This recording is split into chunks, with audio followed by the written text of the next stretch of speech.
Dana. Wait, where's Dana Stein? Well, he's here someplace. Dana is here someplace. I know it. I believe he is in another meeting right now. He's in a Baltimore County delegation meeting right now. Okay. So ordinarily, the bills would be more or less in numerical order. Today, the order is pretty scrambled up because of the needs of various sponsors and advocates. So let me begin by saying that the first bill is going to be House Bill 711. It's a joint committee on federal relations. It's by request, Delegate Al Carr. The second bill will be House Bill 620, Delegates Grist and Jacobs. The third bill will be House Bill 682, Delegate Brooks.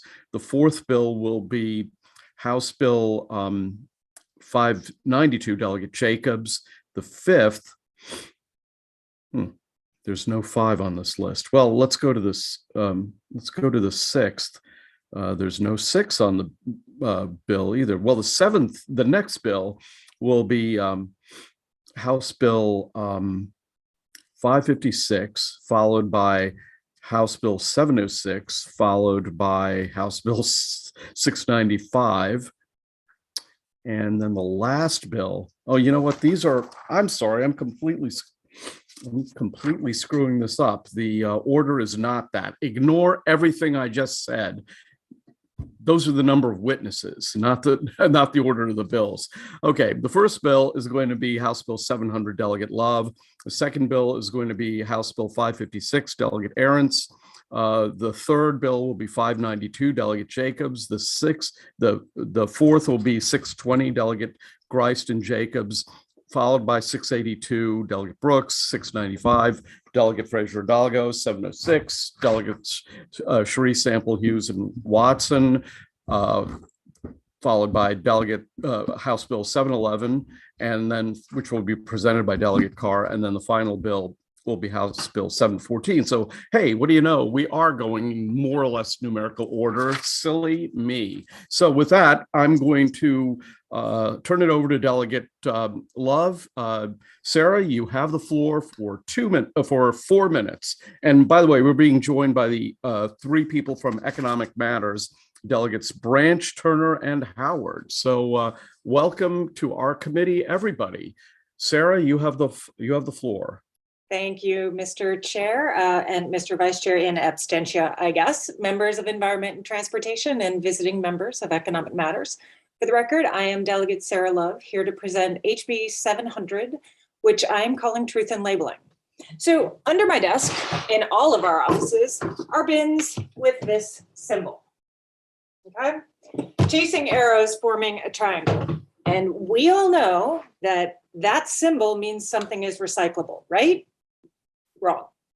That symbol was originally created to indicate something was recyclable, but in the 1980s, as there was a growing understanding that plastic wasn't really recyclable and more plastic was entering our waterways, neighborhoods, and waste streams, the industry lobbied nearly 40 states to put in statute the requirement that every plastic container has a resin identification code inside a chasing arrows symbol, that triangular chasing arrows symbol. Now, the resin identification node is a number that tells you what kind of plastic the container is made of. Of the 7 numbers, only number 1 or 2 might be recyclable. So let's just take this little takeout container. It has the chasing arrows in a triangle. So I might think that's recyclable, right? Wrong, it is not. So take this little bagel bag here. Chasing arrow symbol, number 4. Recyclable? No. So here we have the first problem. A consumer is going to look at these things in a store and think, hey, I know there's a lot of plastic out there, but at least this is recyclable. Problem 1, we've been lied to. These containers are not recyclable. Problem 2, we consumers, believing we are doing something good, put that piece of plastic with the, we think, recycling symbol into the recycling bin. But more likely than not, that piece of plastic is not recyclable and will end up contaminating our recycling system. And this costs the counties more money to process, which in effect costs us, the taxpayer, more money. So in Maryland law right now, we have the requirement that all plastic containers have a number, the resin identification code, placed within the 3 chasing arrows symbol. HB 700 eliminates that requirement and establishes standards for marketing claims so that we, the consumers, are being told the truth about what we are buying and what is and is not recyclable. So I will have some amendments and I will continue to work with the stakeholders. And at that point, I hope the committee will give HB 700 a favorable report. Thank you. Thank you, Delegate Love. Let's turn to the proponents of the bill. First is David Levine of the American Sustainable Business Network. David, welcome to the committee. You have 2 minutes. Unfortunately, I believe he is not here yet. Okay, then we'll move to Casey Hunter. Casey, are you with us? Yes, hi. Thank you to the chair and the committee. I am here on behalf of the League of Women Voters of Maryland. The League of Women Voters of Maryland supports House Bill 700, which updates regulations for and reinforces the integrity of product labeling in regards to environmental and recycling claims. So currently, and for the past several years, the waste diversion rate for the state of Maryland has hovered around 45%, which is relatively good, but recycling contamination still presents a serious issue. So when there are non-recyclable items in a batch, the entire load is deemed non-recyclable. So all of those otherwise salvageable products are ending up in landfills. And this oftentimes comes from what we call wishful recycling, which is the consumer's desire to do the right thing. And so it's like, oh, I think this might be recyclable, I'm going to throw it in. This contributes to that contamination problem and in effect actually decreases the amount of things that are being effectively recycled. So this would also ease the burden on the consumer for that decision making. As was previously mentioned, the labeling can be confusing and it should not be on the consumer to research and decide every single recycling label. The League values informed decision-making on solid waste management, considering the environmental, the public health, economic impacts, and how these affect communities of different socioeconomic status. So again, this would support recycling efforts and increase the efficiency of recycling centers. So you'd have to weed out less contamination and also supports consumer, I'm sorry, this is my first time testifying, decision-making and transparency, because as we know, it's pretty trendy right now. You know, if you could wrap up your testimony, the committee would appreciate that. Yes. But yes, the League of Women Voters supports House Bill 700 in hopes of protecting both our planet and our consumers. Okay, thank you very much. Is Heidi Sanborn with us? I noticed that you're, are you with us right now? I am, Chair. Okay, so let's go to Heidi Sanborn. You have 2 minutes. Welcome to the committee. Thank you, Chairman. Again, Heidi Sanborn, the Director of the National Stewardship Action Council. We're a 501c4 that advocates for policies that drive a circular economy here in the United States. And I am the sponsor of the bill in California that was passed last year, the first truth in recycling labeling law in the United States. And we did all the negotiations, we did all the discussions with the industry, and we got to the place where our legislature decided that we really have to make sure that there is a sheriff in town when it comes to labeling of what is recyclable. The public is very, very frustrated with all of us because they are being told that things are environmentally friendly and recyclable. They buy them, they put them in the recycling bin, and then their rates go up and they're frustrated and finding out they're not getting recycled. They're getting shipped overseas and called recycled when they're not. They're being buried in landfills and burned in incinerators. And that's not a circular economy. So the entire system is based on the start of what the consumer does with the material. First, what they buy, because that drives the market, and then where they put it. And when the labels are wrong, it really adds a tremendous amount of cost to the entire system. People feel misled and they're rightfully frustrated. So we're trying to right the ship. We'd love to see Maryland follow and help us continue this path. We know that some industry groups are supporting a more harmonized rulemaking for labeling across the country, and we urge your aye vote on this House Bill 700. Thank you. Thank you. Next, let's turn to Chaz Miller of the Maryland Recycling Network. Chaz, welcome back to the committee. You have 2 minutes. Thank you. I am Chaz Miller. I chair of the Maryland Recycling Network's Legislative Task Force. Our members are public sector recycling managers, private sector recyclers, and advocates. We are the people most directly responsible for operating Maryland's recycling programs. We work daily collecting and processing recyclables. Maryland recycling programs, like those in other states, are struggling with the actions of well-meaning people who put the wrong items in the recycling bin because they see the Chasing Arrows sign on those products. Our 6 recyclables processing facilities do an admirable job in sorting out what people place in their bin. Their job will be easier without the misleading use of the Chasing Arrows. We have suggested 2 minor amendments that we believe will make this bill easier in its implementation without sacrificing its goal of telling the truth to Maryland Maryland residents. Truth in labeling is a priority for us in this session. Thank you to Delegate Love and the co-sponsors for your support of improving recycling. And I'd like to add one unique Maryland twist on this issue. The Chasing Arrows recycling sign was created by a graphics artist in Baltimore. This is a Maryland contribution to better recycling. It is widely recognized as the recycling symbol. We Marylanders have a vested interest in seeing that it is used correctly. Thank you for your time. Thank you, sir. Next, let's go to Matt Grove. Matt, are you with us? And if you are, welcome to the committee, and you have 2 minutes. Thank you. Matt Gove with Surfrider Foundation, representing our Ocean City chapter.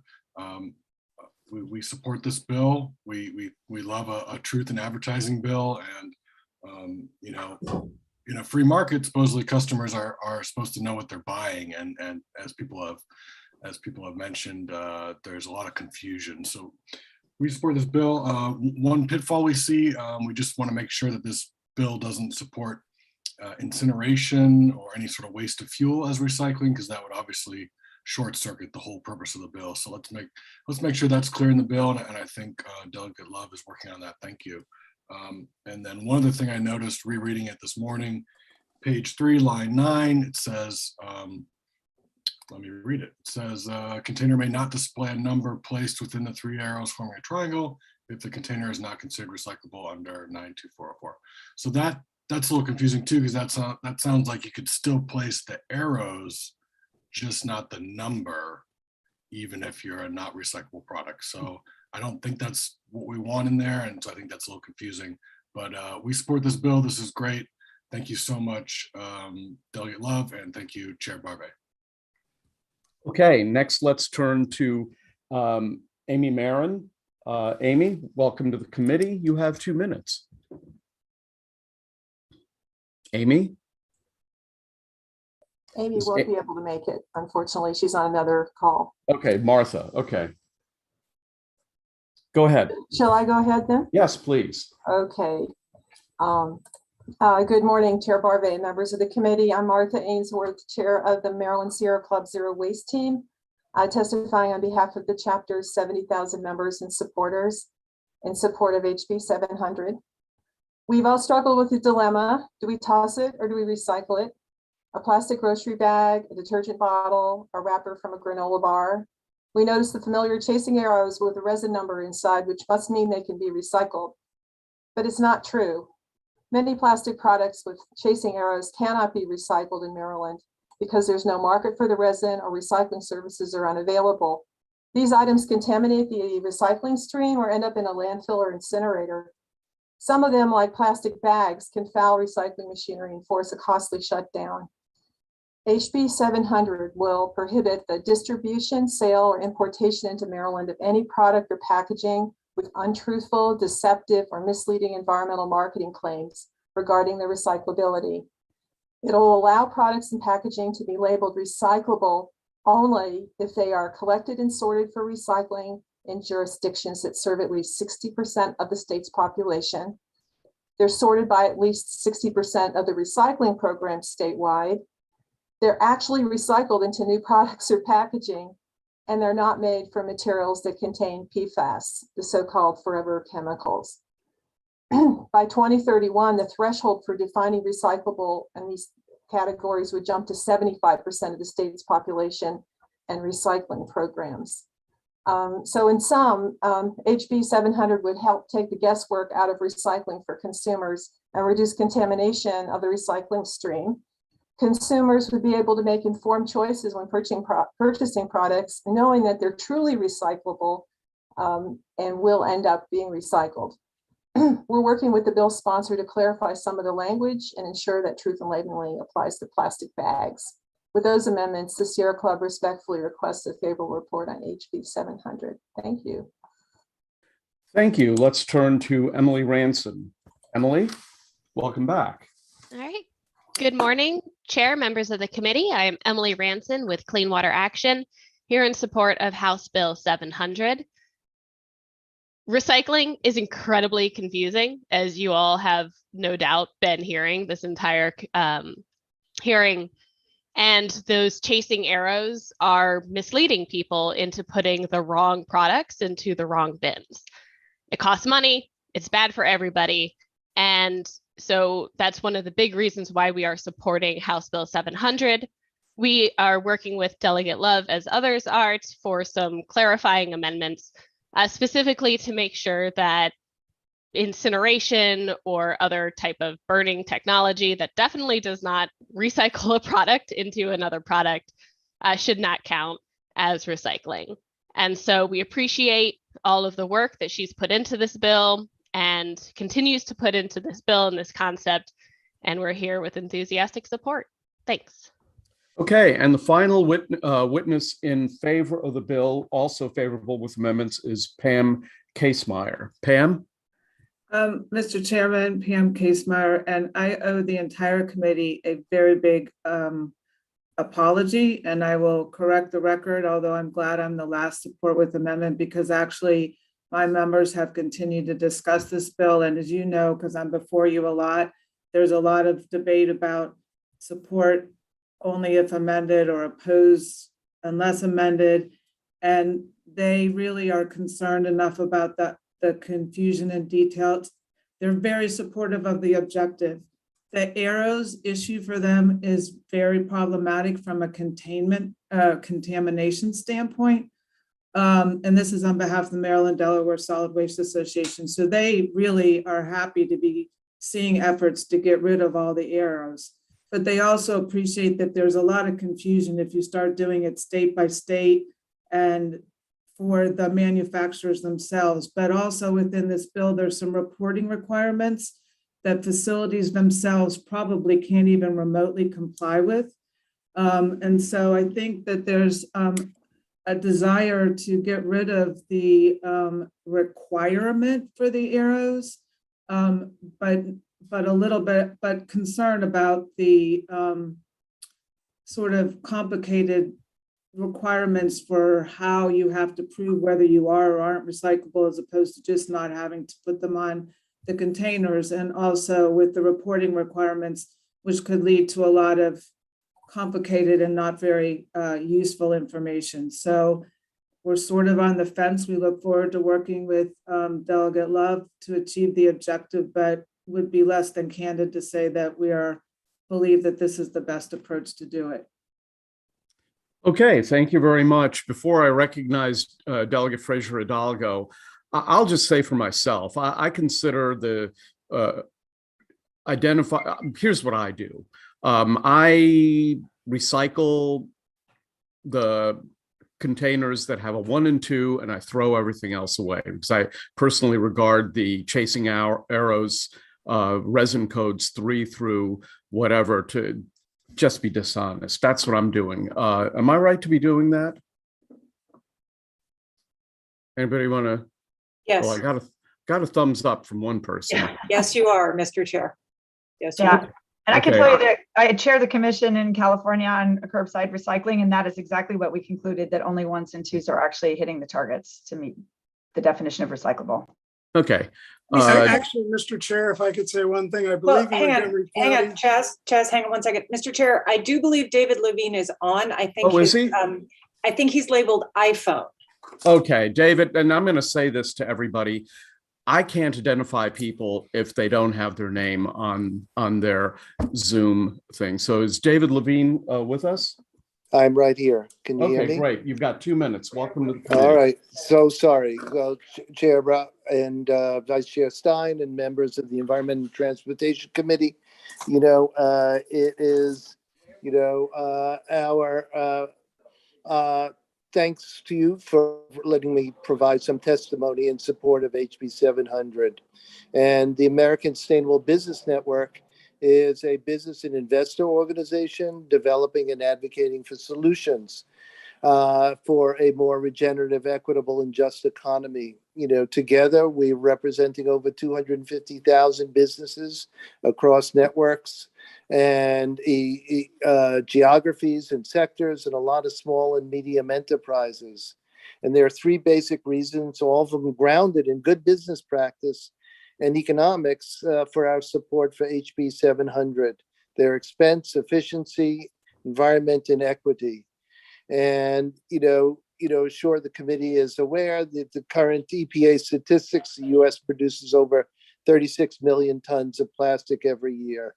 And, that cost of disposing of all that is just costing municipalities, states, and the government a great deal of money. And given the low recycling rates and the like, again, it sort of speaks to the opportunity to do things differently, and the cost of putting things into landfills representing about 18% of municipal solid waste. The expense of disposing of these materials through burning or burial rests squarely on the shoulders of Maryland taxpayers, since it never shows up on the profit and loss statements of the plastic producers. Well, Maryland has made laudable strides in reducing costs through the programs. It's clear too much waste, especially single-use plastic, continues to be a problem. So from an efficiency perspective, it's equally clear that the current numbering system is not only confusing, in many cases, producers are mislabeling products by claiming they could be recycled. Mr. Levine, if you could wrap up your testimony, the committee would appreciate that. So for all the reasons above and what's in the written testimony, we just ask you to support HB 700. And thanks for the opportunity to squeeze me in. Okay, appreciate it. Not at all. I think Delegate Fraser Hidalgo had a question. Yep. My question is, I guess, both for the delegate and also Casey Hunter. I know Casey started to talk about, I don't know whether it's considered all the rage, you started to say, or it's a fad, or why is there all of a sudden recycling of plastics becoming a much larger issue? Maybe are we just getting to the point where society is learning more about it, or we're not exporting a lot of our recyclables? Or I'd like to hear a little bit more about what that is, if you could finish that thought. Sure. Yeah. I just from a personal point of view, I think that it's pretty trendy right now to be green. So I think that a lot of companies are trying to advertise as eco-friendly, whether this is in terms of a tangible product or a service. A lot of times, especially with clothing, it'll be, okay, quote unquote, sustainably made. But what that really means is that 10% of the tag of the material was sustainably made. So this is not just with plastics. I think there's across the board a general mislabeling and false advertising in terms of how sustainable products really are. And so I think that this would really help kind of clarify and protect people from that misadvertising, just because I think it's, everyone wants to be eco-friendly. And so companies, even if it may not be true, are taking advantage of the popularity of that right now. Thank you. And Delegate, is there any truth to other countries not taking our recyclables? I've been hearing that too, but I don't know whether that's. Yes, a couple of years ago, China changed their policy. And so they are no longer taking our plastic because it was so contaminated. And in fact, people thought it was being recycled when it wasn't. It was just being dumped or burned. So we are over capacity. Thank you.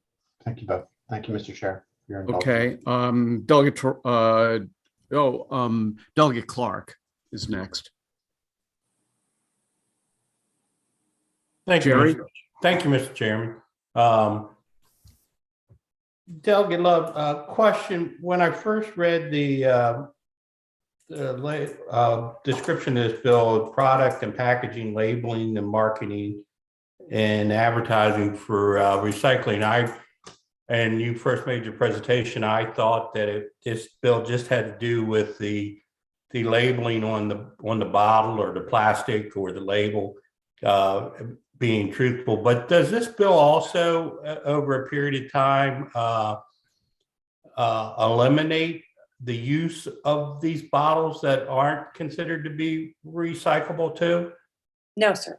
Oh, so all it Like to. Huh? I said I would like to someday, but that's not what this bill does. Well, what confused me a little bit, I believe one of the folks that was testifying was talking about, eliminating this stuff by 2031 and things like that. Because I was going to say, my question was, wouldn't it be pretty problematic to try to state by state eliminate some of this product? It's going to take some action at the federal level to do that, so that these companies can do this in a reasonable way, wouldn't you say? I'd say a couple of things. One, I think action on the federal level on so many things would be better, but they're not. So, we at the state level have to do it ourselves. But yeah, that's a different topic than this bill is. Okay. Your initial understanding of the bill was correct. Okay, thank you. Thank you. Okay, next question goes to the Vice Chair. Thank you, Mr. Chairman, and thank you, Delegate Love, for bringing this bill, which I really support the premise that we need to have truth in advertising when it comes to recycling. Just a procedural question. You said you're working on amendments. Are those ones that you think will be available in the next week for the subcommittee to take a look at, or do you have a sense yet of the timeline? My goal, Mr. Chair, is to get through all of the FWA, and if there's anything out of the opposition that I can pull them all together and get them to you next week. That is my goal. Okay, thank you. Next question goes to Delegate Terraza. Thank you, Mr. Chairman. And thank you, Delegate Love, for bringing this bill. I think it's so important. I am one of the downsides of being on this committee is that I have learned so much about recycling that I now know that I don't know that much about recycling, and it's frustrating. And one of the things that's frustrated me the most is these chasing arrows with the resin code in them, because I just thought that meant it was recyclable. But in following up on Chairman Barvey's question about ones and twos, maybe there's somebody who can help me out on this. My understanding in Howard County is some of the ones are not recyclable and some of the fives are recyclable. I think they're clamshells. There's some, and it changes by county, and it's some types of fives and some types of ones, but I do understand that mostly what we have is ones and twos. But just in terms of, are you safe just recycling ones and twos? I don't know if somebody can answer that, or I can send the information I have from the Howard County website, but it's also changed over the last year while I've been following it. Chaz, do you want to take that? Sure. You could come up with sort of a rough cut, your ones and twos, your OCC, your residential mixed paper, metal cans. But there's sort of the outliers. Polypropylene yogurt tubs, easily recyclable in Montgomery County, found recyclable in other counties, but not totally. Yeah. Are those ones and twos? No, let him complete his answer. Number 5, which is the polypropylene. And even within the PET, the number ones, the bottles are very easily recyclable. The clamshells, that varies by county. We collect them in Montgomery County, no problem getting sold. Fiber industry loves them in the bales up to a point. Other counties will not take the clamshells because they just want to do bottles. Yeah, So thank you. it's around the details that it gets a little muddled. Oh, sorry.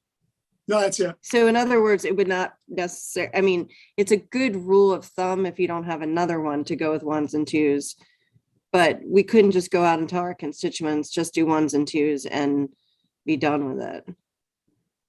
The bottom line is you got to make sure what the individual county is doing. Montgomery County's got a long list of plastics it takes. Right. So that's what I think Delegate Love's bill does, is take the burden off the constituents and the residents of Maryland and put it on the producers. The other question I had for you, Delegate Love, is that, this idea of it being done by state by state. My understanding is that the plastic industry went state by state and had those requirements put on. Didn't you say there were some 40 states that had the requirement? It's not required all over, and they intentionally went state by state and got this put on. I'm seeing Heidi and Exactly. Yes, you are okay. right.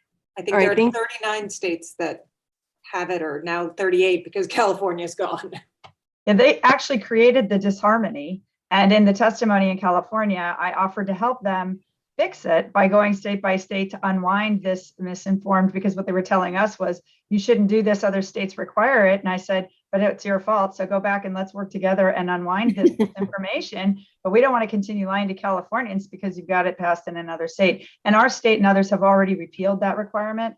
So the states are starting to pick up on that. But I would urge that, every state that does this and does it aligned as close as possible with what we did, the chances are very good this is going to get picked up in Congress, because they are seeing, and the industry does want harmony now. So great. Thank you. Okay, next question goes to Delegate Boyce. Thanks, Mr. Chair. I just want to be, and I'm scanning the bill, and I just want to be clear. We are not telling, the bill is not telling us which numbers to take. It's saying that if it is not recyclable, then you cannot put the symbol on. Correct. Okay, I just You cannot use the chasing arrow symbol that everybody relates to recycling if it is not recyclable. Right, and which because I wanted to be clear, to go back to Chaz's point about, in some places, most people recycle more of the numbers than others. So I just want to be clear. Yep. Delegate Healy. And you Thank need you. Yeah, thank you. Just takes a couple seconds to find the thing. Yeah, I want to say I really appreciate this bill, because I truly believe that people have goodwill, they want to do the right thing, but it is very hard, if not impossible, to get the general public to look at every single piece of plastic that comes into their house and decide whether it's recyclable or not, and look for a number. And as you get older, you can't even see the numbers on a lot of those because they're the same color as the plastic that they're printed on, and they're not even printed, they're embossed. I think this is a great idea to really give something that people can actually follow. Thank you, Delegate Love. Thank you, Delegate Healy. Okay. Any other questions for the proponents? Okay, we're going to go to the opponents of the bill, and they are started off with Walter Ryder. Walter, welcome to the committee. You have 2 minutes. Thank you very much. And Chairman Barbie, I think you've kind of illustrated one of my concerns with this bill. Now, by looking at the res identification code, not to put anything other than 1 or 2 in your bin. And it's really about bin recyclability. So I'm EPS. You can't see that. Oh, there it is. This is very important. It's inconspicuously noted. It's the resin code. We're a drop off here in Crofton. I'm sure some of you, when this is a medication shipper, you get this, you can bring it out here and we recycle it. It goes up to Leola, Pennsylvania. it's very important for us to have that number on there. And I'm encouraged that Delegate Love is interested in amendments, because rather than make compliance with the Green Guide examples a defense, it would be great if the bill could just endorse it and say, hey, if you comply with the Green Guides, you're good, and you don't have to bring it as a defense. And then as to the confusion, the bill does reference ASTM, presumably D7611. That was started in 2013 to eliminate the problem, the confusion caused by putting chasing arrows with the resin code. And we're still over 30 states that require. And so with a product such as this medical shipper, who knows where it came from, but there are over 30 states that are going to require chasing arrows. This one happens to be a simple triangle, which is what ASTM recommended everyone go to in the industry back in 2013. So it would be fantastic, and Delegate Love, if you're amenable to receiving suggestions, is to make sure that compliance with the Green Guides and the inconspicuous display of the resin code. I get calls from all over the country for people wanting to know what to do with their material. They're not chemical engineers, so they need to have this number on there. So thank you. Before I go to the next witness, I couldn't see what number was on that. What number is it? Well, it's a 6. Okay. And this one happens to be in a simple triangle, but I have one right over there because we're a recycle drop off here that has it in the in the chasing arrow. I just wanted to know what the number was. That's all. Okay. The next witness is Brennan Georgiani. Brennan, welcome to the committee. You have 2 minutes. Good morning, thank you. I'm with the American Cleaning Institute. We represent the $60 billion US cleaning products market. So the formulators of soaps, detergents, general cleaning products in your house or in commercial settings, the ingredient suppliers and packaging manufacturers there. So anything that you're really gonna find underneath your sink or in your laundry room. We recognize that we need to optimize our packaging to serve the customer well, to protect the product. We've collaborated on guidelines to help make sure our packaging is designed and manufactured responsibly. And we charted a roadmap to help us achieve 100% collection, reuse, recycling, or composting of our product packaging waste by 2040. But we're still concerned that this legislation sends the wrong message to consumers that recycling is broken. Our members all have commitments. Many of our members have commitments that will require more material, and this might divert some of that material away. It's complicated. The matter is the fact that many states already require the arrows. Like we've heard, we're concerned that this would put a kink in our supply chains, which really help us move products to where they're needed most, as we all recognized back in 2020. We think this ignores some of the sustainability achievements like lightweighting packaging or using innovative packaging materials, and ignore some of the important work that our members conduct to comply with federal guidance or other widely accepted industry best practices. Many of our members use the How to Recycle label, which we think is a good tactic to bring the consumer in to understand what the recycling markets look like in their regions and make them more aware. So we just ask that we take a more holistic approach to determine recyclability, think about the long-term impacts of doing such. We're already committing significant resources to reduce our packaging, to incorporate reuse strategies and make it recyclable to as many consumers as possible. So defining recyclability with limiting criteria will be disruptive to the supply chains that service the entire country. Thank you. Okay, thank you very much. Next, let's go to Sarah Price. Sarah, welcome back to the committee. You have 2 minutes. Thank you, Mr. Chair. Good morning, honorable members of the committee. My name is Sarah Price, here on behalf of the Maryland Retailers Association. I am not here to defend mislabeling, but we have some concerns about handling this issue at the state level. We recognize the issues that are presented by contaminated recycling streams, and we do support the goals of increased recycling and a comprehensive approach to reducing waste in Maryland. Our concern is that the impact of Maryland's economy isn't strong enough to influence packaging for national or international brands, and that this will have an impact on what goods are ultimately available for purchase at stores here in the state. It sounds to me like we're trying to solve a community education problem by only blaming the packaging. So I grew up in Allegheny County, and they clearly state on their public website that the county only accepts numbers 1 and 2 for recycling. When I moved here to Anne Arundel, I looked into how to recycle in my new community, and this county's website states that it accepts, and I quote, plastic storage containers like bottles, tubs, and buckets, flower pots, toys, and lawn furniture. It doesn't mention any specific recycling numbers or indicate any items that may not be recyclable. So I'm not sure how brands can determine which plastics are acceptable in the densely populated areas of the state if this information is not even being made easily accessibly available to the communities that are creating the waste. So we think this proposal would create complicated standards for continued product availability in Maryland. And while we do understand the goal, we think that packaging regulations like this should ultimately be handled at the federal level so that all markets are held to the same standard. So for that reason, we would urge an unfavorable report. Thank you. Thank you. Adam Peer. I thought I saw you there somewhere. Yep. Yeah, I'm here. Okay. Thank you, Chair. Thank you, Chair, and thank you, members. My name is Adam Peer, and I'm with the American Chemistry Council.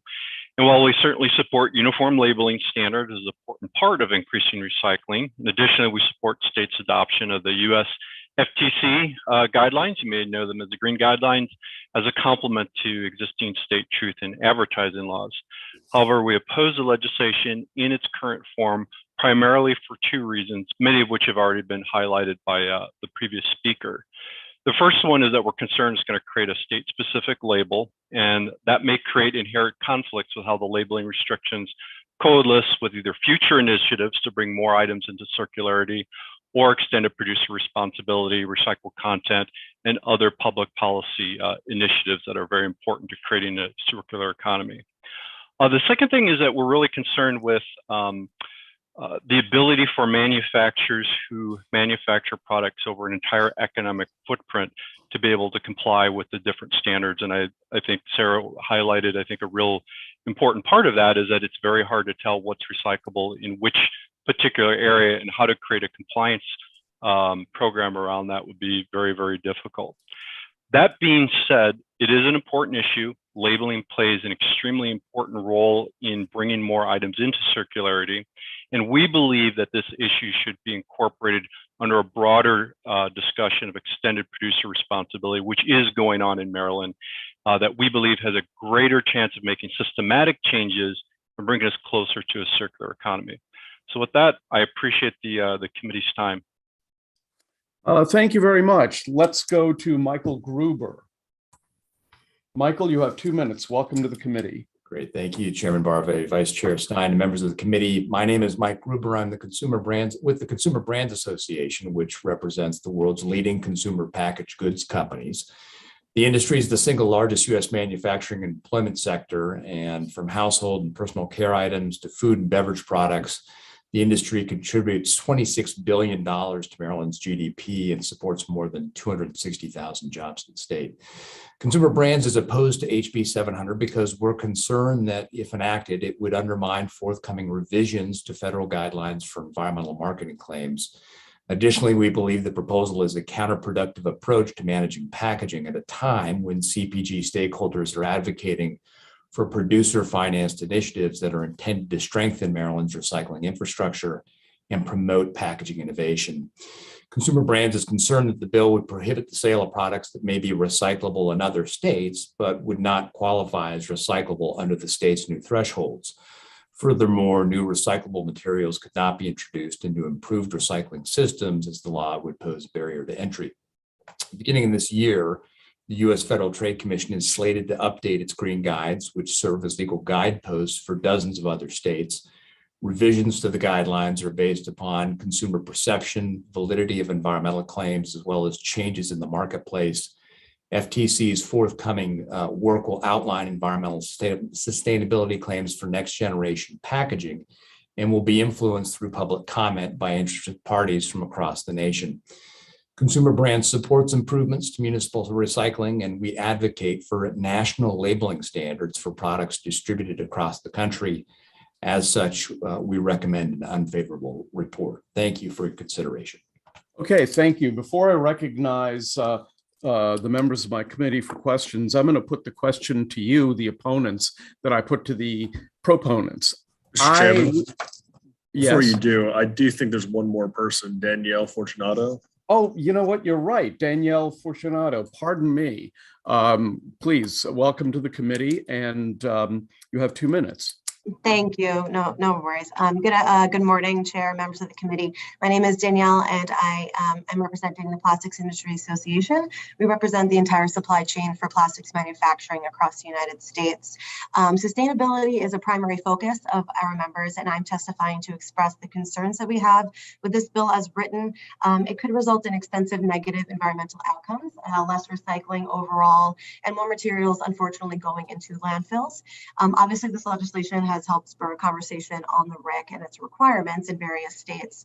We do support the removal of that requirement in those states. However, banning the use of the chasing arrows in one state while requiring it in other states would just present a host of problems. We absolutely support efforts to reduce contamination in the recycling stream. However, the criteria that's outlined in this bill to determine recyclability is severely restrictive. Mandating producers to demonstrate that 75% of their products are turned back into recycled content may very well prove to be impossible. And further, the bill would mean that only 1s and 2s, PET and HDPE bottles, would be accepted as recyclable across the state, while other already recyclable materials such as PET thermoforms and number 5 is polypropylene would be considered as non-recyclable, but there are no substitutes with the performance capabilities provided by those materials. Current alternatives are far more costly for small businesses. Environmental impacts of alternatives like paper packaging or metal are more resource intensive and emit more carbon emissions, and there is a lacking infrastructure for popular alternatives like compostables. We believe that instead of imposing severe restrictive labeling systems, stakeholders should really work together to advance a more modern recycling system that can capture and recycle more material overall. And that real improvements in the system can only be achieved by an emphasis on developing end markets. And unfortunately, as written, HB 700 would make it next to impossible to develop end markets for materials that are not designated recyclable on day one, which would result in, as I said, more material in landfills and less recycling. But we look forward to working with the committee on solutions to make the bill more workable and help improve recycling overall. Thank you very much for the opportunity to speak. Thank you. So let me ask the question of all of you, the opponents, that I asked to the proponents. In my house, my wife and I recycle 1s and 2s, and we throw everything else away. Are we wrong to do that? If I could, Chairman, thank you. I don't think you are, but I think if we remember back to the February 2 hearing and what Andrea Crooms, Director of the Prince George's County Department of the Environment, said, remember, she pointed out that the orange detergent bottle, that she could not recycle that. And that would be a number 2. And then she pointed out that the shaded PET bottle also, that she could not recycle it. So this bill's got that standard that 75% of the material will be sorted and made into a new product. So that orange detergent bottle wouldn't meet the standard, and that shaded PET bottle would not meet the standard. So, and I apologize, but one of the other witnesses pointed out that, and it is recognized that the policy of the state is to provide more education to the consumers. And that's really what we have here, because you are correct. I think that don't put anything other than the 1 and 2. But again, it depends on which way the wind's blowing in your particular jurisdiction as to whether or not it makes sense and whether or not your waste handler actually wants that material. My stuff, it doesn't work in bin, but you can bring it here and it gets recycled in Leola, Pennsylvania. So that's why that resin identification code is so important, to make sure that the contamination is reduced, that more of that stuff that's going in the bin is actually getting recycled sensibly. Okay, and I have a question for Danielle Fortunato. You made the point that Resin Code 5 products may or may not be able to be recyclable, but they have a place in the economy because they have use characteristics that are hard to replicate. I'm not disagreeing with that. Maybe the things that are made with resin code 5, maybe those products can't be have characteristics that are valuable in the economy. But what's wrong with simply not qualifying it as recyclable if in fact it's really not recyclable? Well, the problem isn't that it's not recyclable. The problem is that the infrastructure needs to be improved so that more PP can be captured because it can be recyclable. So that goes back to the statement that I was making about infrastructure and making overall improvements in that. There's already been a lot of industry effort to do that. There's been a lot of money invested in polypropylene. I'd be happy to send you a report from the recycling partnership that talks about that. There's been money put into MRFs and working on depolymerization. So it's not so much that it's not possible, it's just that we don't have that capability. So why are we going to say, no, we're not going to recycle something as opposed to, well, let's work to make things more recyclable because they are recyclable. Well, could the answer be that it's not profitably recyclable? I mean, I'm the chief financial officer of a company in Rockville, and I'm not going to do anything that costs me money. And so I would assume that people who operate MRFs take the same kind of hard-nosed accounting approach that I do, that they're not going to recycle 5s because it just costs them money. I understand your point. I'm just gonna go back to what I was saying. I'd be happy to show you some of the financial investment that's gone into it and why it is. It could be in the end actually financially sound to do that. Okay, the first question goes to Delegate Foley.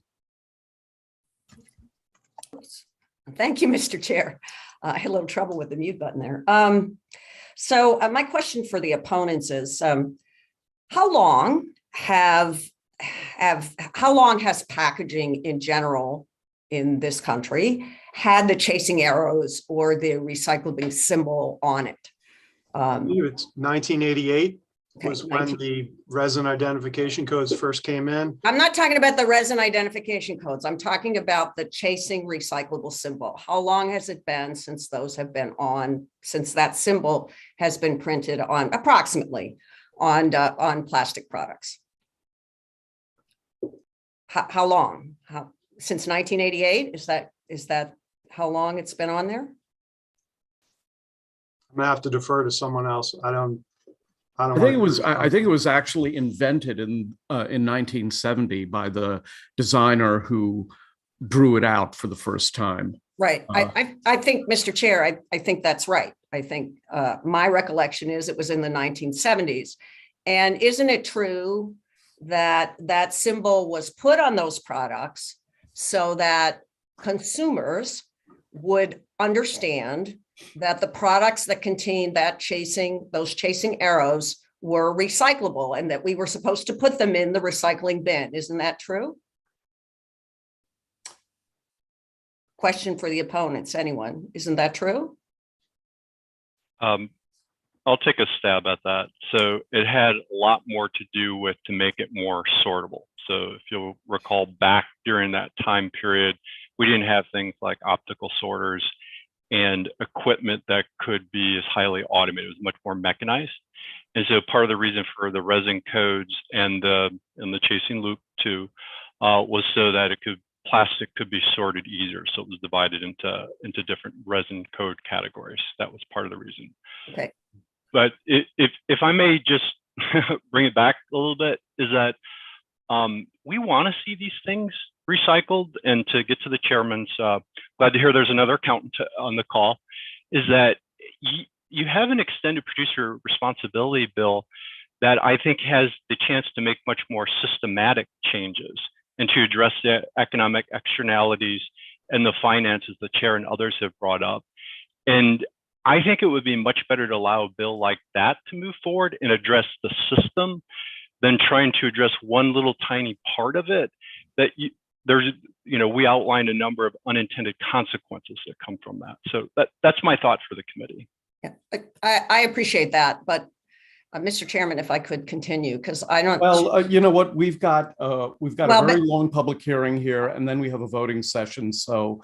I understand, but if I could just make one more question, Okay. which is, I understand from your point of view as manufacturers and companies that recycle materials. I'm asking from a consumer point of view, isn't it so that that symbol was put on there so that we as consumers would know that that material was recyclable? If I'm wrong, please tell me from a consumer point of view that I'm wrong. I don't think I am.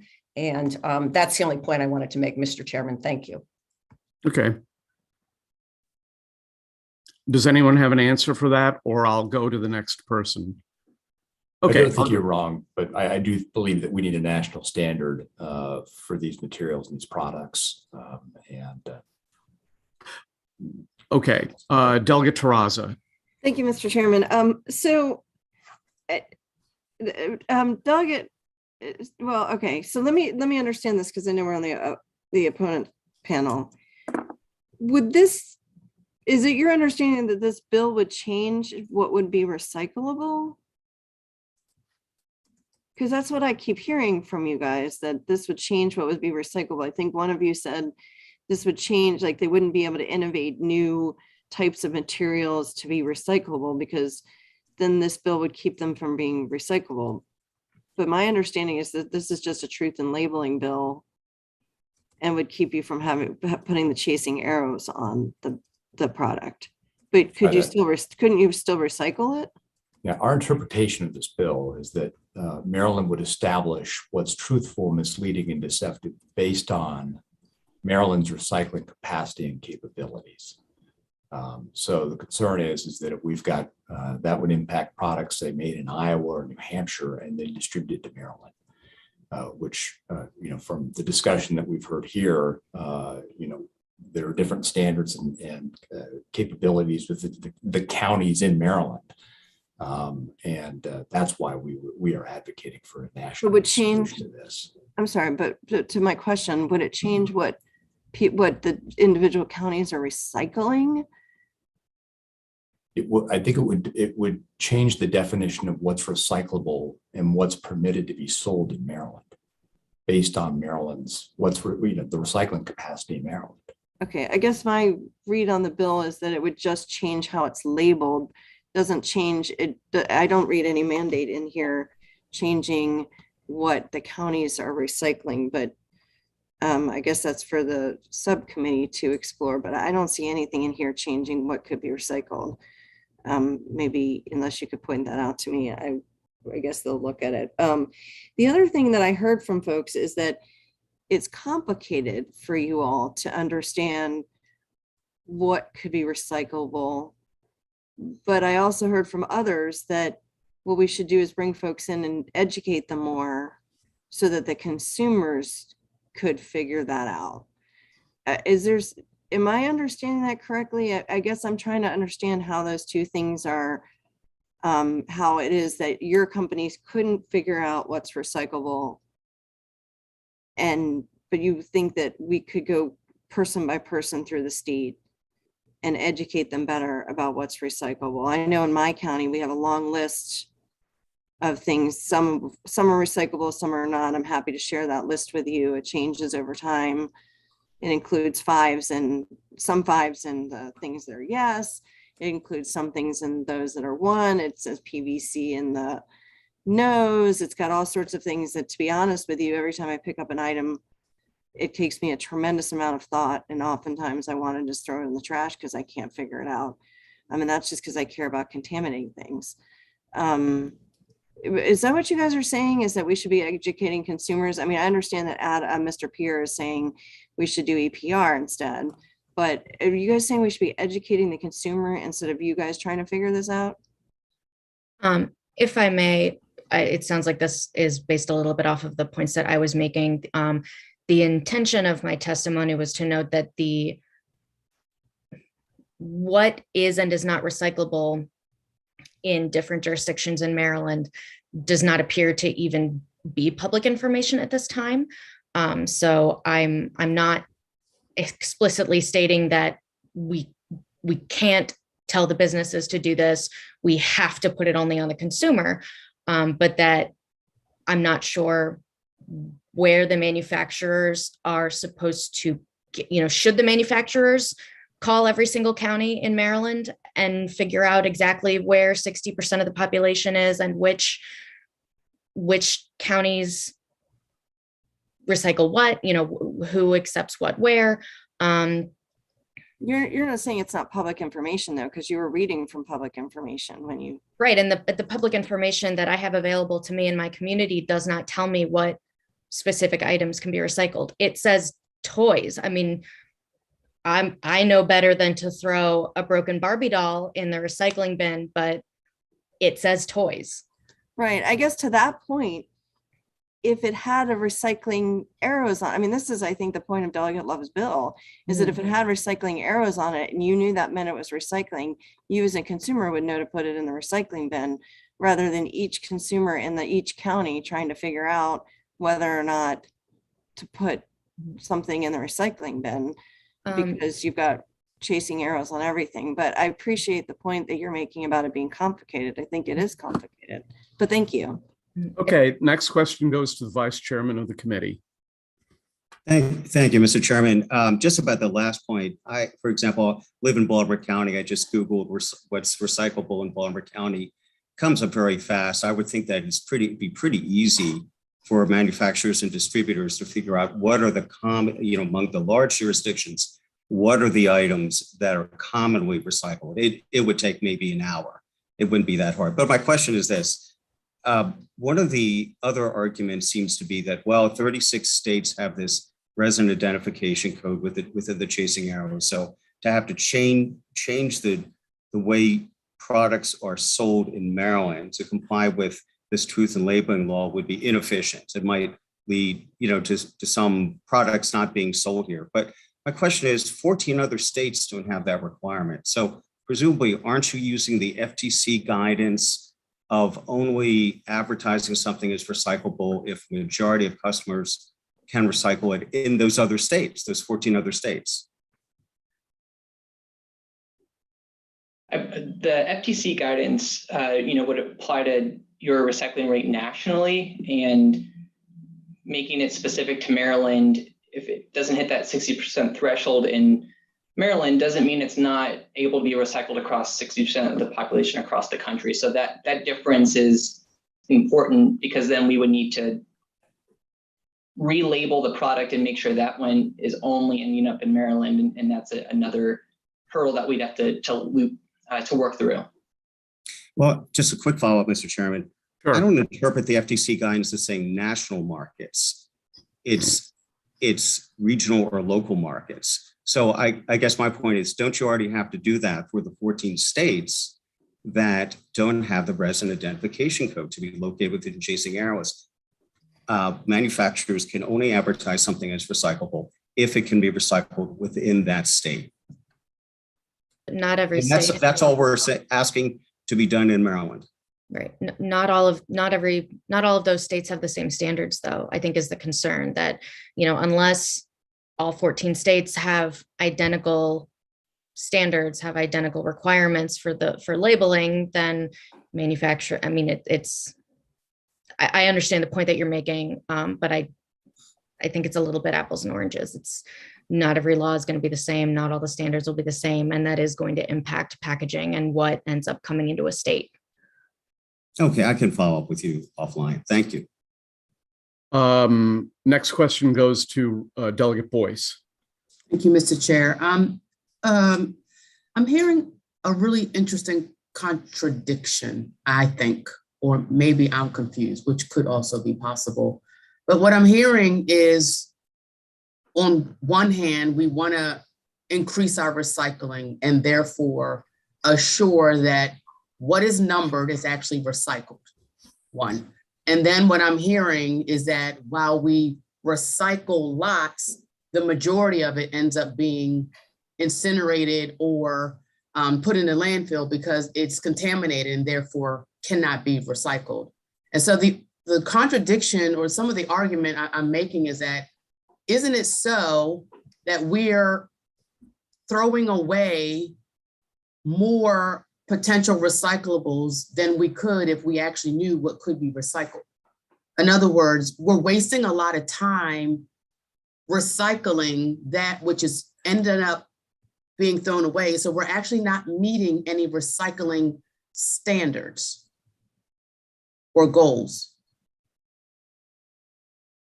Anyone want to take a crack at that?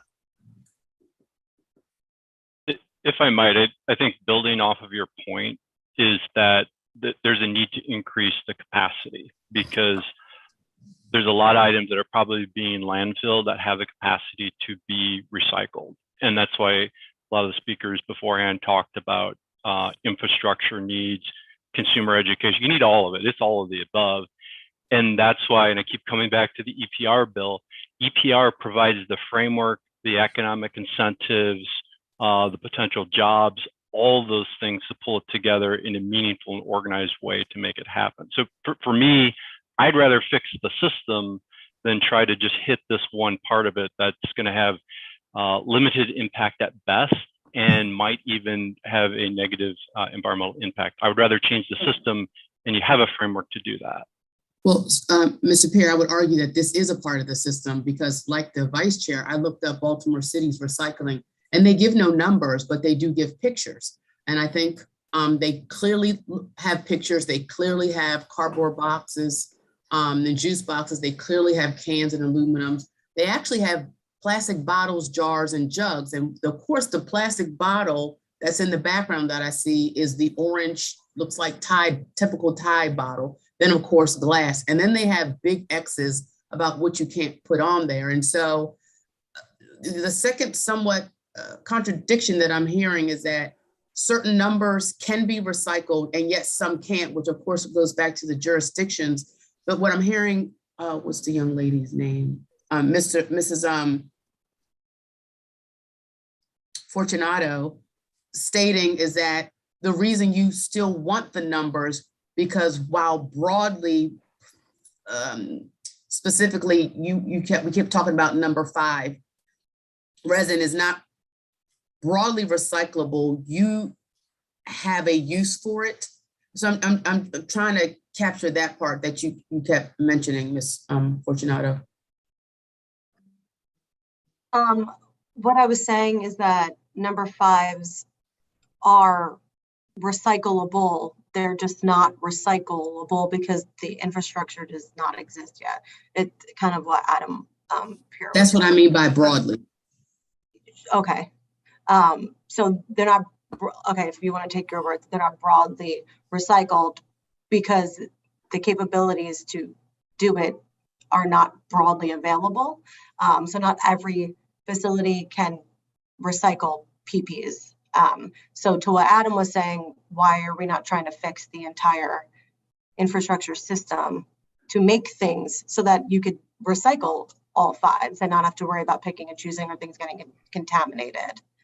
I understand, but I think going back to the sponsor in general, purpose of this bill is that it is confusing. So while I'm looking at a sheet that just has pictures, which I think would be easy, just looking at the plastic bottles, those can be 2 or 3 different numbers versus being on another website that says that it is a specific number, knowing that I'm potentially throwing away something that could be recyclable. So I think in both arguments, it just sounds like regardless, because of this misinformation, we're actually not only wasting time to recycle that which cannot be recycled and or to your point, doesn't have a market, but 2, because of the contamination, we are actually throwing away what can be recycled. So wouldn't you agree clarification in doing so would help us not waste time and potentially recycling that which can and creating less contamination so that that stuff that can be recycled can actually be used? Are you asking me? I'm sorry. Or are you? I'm asking anybody so. like to answer. Delegate Boyce? Yes. Maybe jumping in as the recycling infrastructure, Yes. the private solid waste sector. There's no doubt that there is a lot of challenges right now in figuring out how we manage and process materials. But I think again, my apologies for originally saying support of the amendment, but actually coming in now here as opposed, is that there's so many multi-parts to this, and this is where the state-specific rules or state-specific parameters become a little problematic, especially when you figure you have Maryland, then you have Delaware, DC, and whatever. So your consumer who lives on the DC border, even if Maryland's rules were changed, doesn't mean they're not doing their shopping in DC, where none of this would even apply anyway, becomes a little problematic. I think we definitely, don't get me wrong, the private sector recycling industry definitely thinks there's confusion and there are issues with contamination, but I think getting rid of the requirement, well, I don't know, I'm not as technically able to use the right words, but the requirements for certain things versus not requiring them, but allowing them and starting to work towards getting more consistency would be helpful, because even if you're labeling them, quote, if there's a perception they're not labeled correctly, that's one issue. But even if you were labeling them correctly, the infrastructure still has to decide what it is going to accept or not. So even if you have all this correct and my collection system doesn't have the infrastructure to process number 4s, it doesn't mean 4 isn't appropriately, or 3 or 2 or anything. And so I think what we're saying from the waste management side is the requirements may be creating the confusion, not having a state-specific rule. And so that's where we have a bit of we like the objective. There definitely needs some work in this area, but we're a little worried that you can't have a little state like Maryland with its own rules and solve some of the confusion, because like I said, if I'm doing all my shopping in DC, I'm bringing home all these products anyway. So it's a little more complicated than just a one state specific framework. Thank you. Mr. Chair, can I just finish with one question? So I think, again, this is the problem. Since 1970, we have been conditioned to see the arrow or the triangle, and I think to Delegate Foley's point, to put it in a separate container, thinking that it apparently or somehow, some way will be recycled. However, I do understand the point to, I think, Mrs. Fortunato's point is that it is still a plastic per se that needs to be identified. And I go back to the problem is that while we can't legislate behavior, we have as a state and a country know when we see the triangle, when we see the chasing arrow, we recycle. And so the only way to change it, isn't it so, is to be able to change how we have labeled this to create the behaviors that we want. I think that's sort of a rhetorical question, so I won't require anybody to answer it. Before I recognize Delegate Love, the sponsor, I have a question for Mr. Peer of the American Chemistry Council. You were advocating for the EPR laws, but could I be wrong? I don't see your organization testifying in favor of it. I'm curious about that. I think we were on one of the coalition letters. Okay, all right, fair enough. Delegate Love, do you still have a question? Thank you, Mr. Chair. That was actually one of my questions because I didn't see them on anything. So I was curious if they were in fact supporting it. My other question, Pam, you represent Republic and Waste Management, right? Two of the biggest haulers. Right. Yes? Yes. Okay. Are you aware that they are fully in support of this? This is modeled after California, and they were part of the coalition in California pushing this bill and supporting this bill. And it's just a yes or no question whether you're aware or not. Well, there's provisions in this bill that, yes, they're members of our association. But they're not the only members of our association.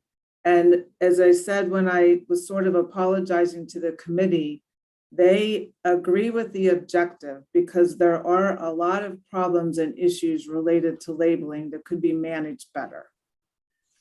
They have some concerns about that not those two companies, but the overall industry association. I raised, you've got some reporting requirements and other language that in my testimony, we identified that in Maryland, we find to be very problematic, like requirements for reporting by refuse disposal facilities, which are landfills, which have no ability whatsoever and aren't even tied to recycling to figure out how to report what's in the bill. So that's where we originally started with some of those provisions that we don't feel are reasonably, maybe California's laws for those types of facilities are different. Maybe those definitions are different, but in Maryland, the definitions for those kinds of facilities are not even tied necessarily to the recycling infrastructure. So that's part of it. Sometimes laws don't transition from one state to the other quite as well as one would think. So we are very supportive of sorting through this, but whether the exact framework in California fits as well as in Maryland, I think is where we had our concerns and were on the line because of those reasons. Okay, a lot more than a yes or no, but sorry. As I did, Pam, when I reached out to you even before I dropped this bill, I ask you now on the record to send me amendments, specific amendment language, because as I've said on the record, I will be doing some amendments and I would like to work with you on this. And we do have some in our written testimony. Yep, but it sounds like you have more. So if you can just get me everything that you have. Okay. Thank you. Well, that sounds like a good place to end the public hearing on this bill. Thank you, one and all. We will proceed to House Bill 556. Delegate Ernst, welcome back to the committee. You have 4 minutes, sir. Thank you, Mr. Chairman and members of the Environment and Transportation Committee. It's a pleasure to be back. And Dana, take over for a few minutes. Well, thank you, Dana. Vice Chairman. I'm here for the record, Delegate Steve Ernst. I'm here representing House Bill 556, Queen Anne's County Natural Resources Sunday Hunting. It's for the purpose of authorizing DNR to allow a person in Queen Anne's County to hunt any game bird or game mammal on Sunday during the open season for that game bird or game mammal, generally relating to Sunday hunting in Queen Anne's County, but we have an amended this bill to include Caroline County. And let me be a little clear on this. This is for private property only, and it also is not for migratory birds or migratory game birds, like geese, ducks, and doves. I'm looking for a favorable recommendation on it. We're one of several counties that do this currently. And as you know, the Eastern Shore is kind of unique. We have a tremendous amount of land and farmlands and a lot of private property to hunt. I do have a panel with us, Jim Moran from Queen Anne's County, Commissioner. Sure. No, thank you, Delegate. Yeah, Commissioner Moran is welcome to be next. Very good. Thank you very much, and thank you for the opportunity. For the record, my name is Jim Moran. I'm the at-large county commissioner for Queen Anne's County. House Bill 556 will authorize the Department of Natural Resources to expand hunting on Sundays in Queen Anne's County. And for those who don't know, Queen Anne's County has the second largest preservation of farmland in the state of Maryland. So as the delegate says, it is a large farming community with a lot of steeped in heritage on hunting on these properties. It does only apply, this does only apply to private property, no state or public property. And it only applies for turkey hunting and white-tailed deer. We will be picking up 15 Sundays. A lot of people do work Saturdays here, and if the weather's not good on a Saturday, they have really no opportunity to hunt. So, this is well supported by the hunting and farming industries in Queen Anne's County to take care of the ever expanding population of white-tailed deer. So, I also want to state that the other counties where this is currently permitted include Allegheny, Cecil, Garrett, St. Mary's, Washington, Calvert, Caroline, Charles, Hartford, Somerset, and Worcester counties. So we are hoping for a favorable vote on House Bill 556. Thank you. And I can take any questions. Thank you. We'll go next to Kaylee Leaguers, favorable with amendments, and then we'll take questions. Good afternoon. How are you all doing this nice day? So good afternoon. I was going to say Chairman Barve, but he stepped away, so I'll say Vice Chair Stein and members of the Environment and Transportation Committee. My name is Kaylee Leager, and I'm the Executive Assistant to the County Commissioners of Caroline County. I'm here today testifying in favor of House Bill 556 with the amendments submitted by Delegate Ahrens to add Caroline County to this legislation. The Commissioners of Caroline County requested that our state delegation prepare legislation that will allow hunters to hunt on every Sunday within the designated deer and small game mammal seasons, excluding the migratory game birds on private land only. As you can see from our letter of support that was submitted, allowing hunters more opportunities benefits the farmers and the citizens of Caroline and Queen Anne's counties. With that, I request a favorable report on House Bill 556 with the amended change to add Caroline County to this legislation. Thank you. Okay, thank you. Before I recognize Delegate Boyce, Delegate Ahrens, I just want to mention that with the addition of Caroline County to the bill, the committee will need a letter from the Caroline County delegation. I believe we submitted that, but I'll make sure we did if we didn't. I apologize. Okay, very good. Okay, Delegate Boyce. Thank you so much, Mr. Chair. I believe the commissioner mentioned that this was the second largest preservation of farmland in Maryland. And so given that this is both Queen Anne's County and Caroline County, how many acres of private land are we talking about? Wow, that's a very good question. I don't have that information. Okay, is there a way that you can get it to us? Absolutely. Absolutely. The next question, and it doesn't have to be approximate, I'm just curious, given the size of each county and the proximity to any public lands or parks of these private properties. Is that known as well? No, ma'am, but I can look that up for you also. I appreciate that. And I just want to explain the reason I'm asking is it usually comes up while it's private land. And I certainly respect that. The question always comes up about the proximity to public parks and public spaces. So thank you so much, Mr. Commissioner. Well, I will say that it won't be any closer than what's existing already from Monday through Saturday hunting. So it is understood. Thank you. You're welcome. Understood. Okay, thank you. Next question goes to Delegate Jacobs. Thank you, Mr. Chairman. Commissioner Moran, I was have you heard from youth or teenagers, probably more, probably pointed students that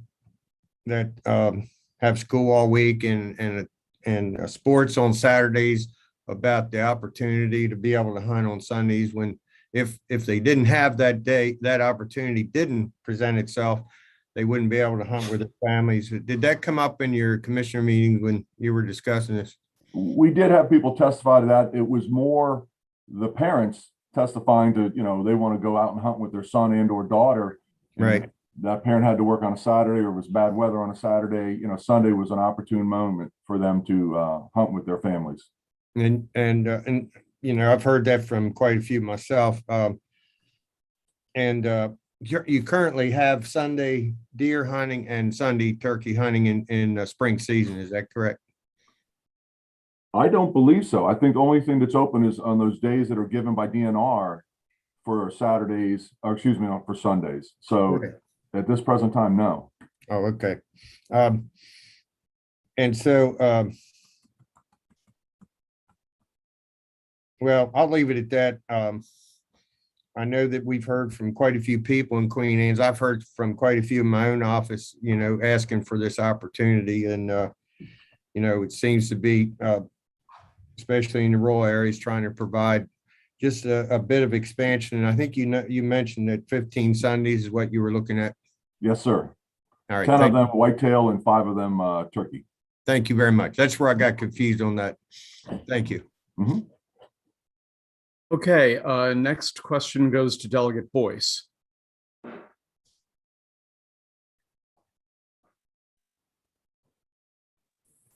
Regina? No? Okay. Backing up, I didn't put it back down. Okay, Delegate Gilchrist. Thank you, Mr. Chairman. So by adding Sunday hunting for game bird and game mammal seasons, you said it adds 15 Sundays. Do you know how many total Sundays it is now? I mean, just for any sort of hunting? For Queen Anne's County, it would be just 15.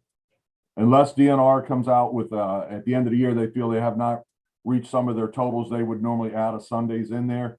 But for the way it sits right now, these 15 days would be the only 15 days for Sunday hunting. And when you say that, do you mean added under this bill? Yes, sir. Okay, because I expect to hear that it's going to be all 52 Sundays later in this hearing. No, because the whitetail season only runs during gun season and archery season for so many months, and same with turkey. So it's not a year-round proposition at all. It still falls under DNR's regulations on when you can hunt turkey and or whitetail deer. It's just adding those Sundays to the county's ability to hunt. Okay, thank you. Thank you, Mr. Chairman. Sure, Delegate Silberti. Barry, you need to unmute. Barry, you have to unmute yourself. There we go. All right. This bill, I believe, if my memory serves, has been before us a couple of times, at least once. Mm-hmm. With the issue of Sunday hunting, how many other counties allow it? Do you have any idea? Yes, sir. To the best of my knowledge, it is Allegheny County, Cecil County, Garrett, St. Mary's, Washington, Calvert, Charles, Hartford, Somerset, and Worcester. So approximately 15. Approximately 15 counties. I count 11. Well, I got an A- in math, but I'll yield. Okay. All right. Thank you for that. You're welcome. Okay, are there any other questions for the proponents of the bill? Seeing none. Mr. Chairman. Jay. Okay, Jay, go ahead. I did have another point that I missed in my original questions. That this is a local bill, is it not, Commissioner Moran? Yeah, yes, sir. It is a local bill. And you vetted it in the county. Absolutely, we had a hearing. Yes. Mm-hmm. Thank you. Mm-hmm. Okay, let's turn to the opponents of the bill, and we'll begin with Christy Claggett. Christy, welcome back to the committee. You have 2 minutes. Yes, thank you. Good morning. Yes, I'm Christy Claggett of Harwood, Maryland, a member of the Maryland Horse Council. We represent Maryland equestrians and the Maryland horse industry, which has a 2.1 billion economic impact, and there are over 100,000 horses in Maryland. The Maryland Horse Council opposes House Bill 556. We support fair and shared use of the outdoor recreational resource. House Bill 556 wants Sunday hunting on private land for mammals and game birds all seasons. That does mean 52 Sundays. I don't know where they're getting these other numbers, but currently Queen Anne has 9 Sundays for deer hunting. Their neighbor Talbot has 7, Caroline has 9, Kent has 21. This is an all Sundays proposal.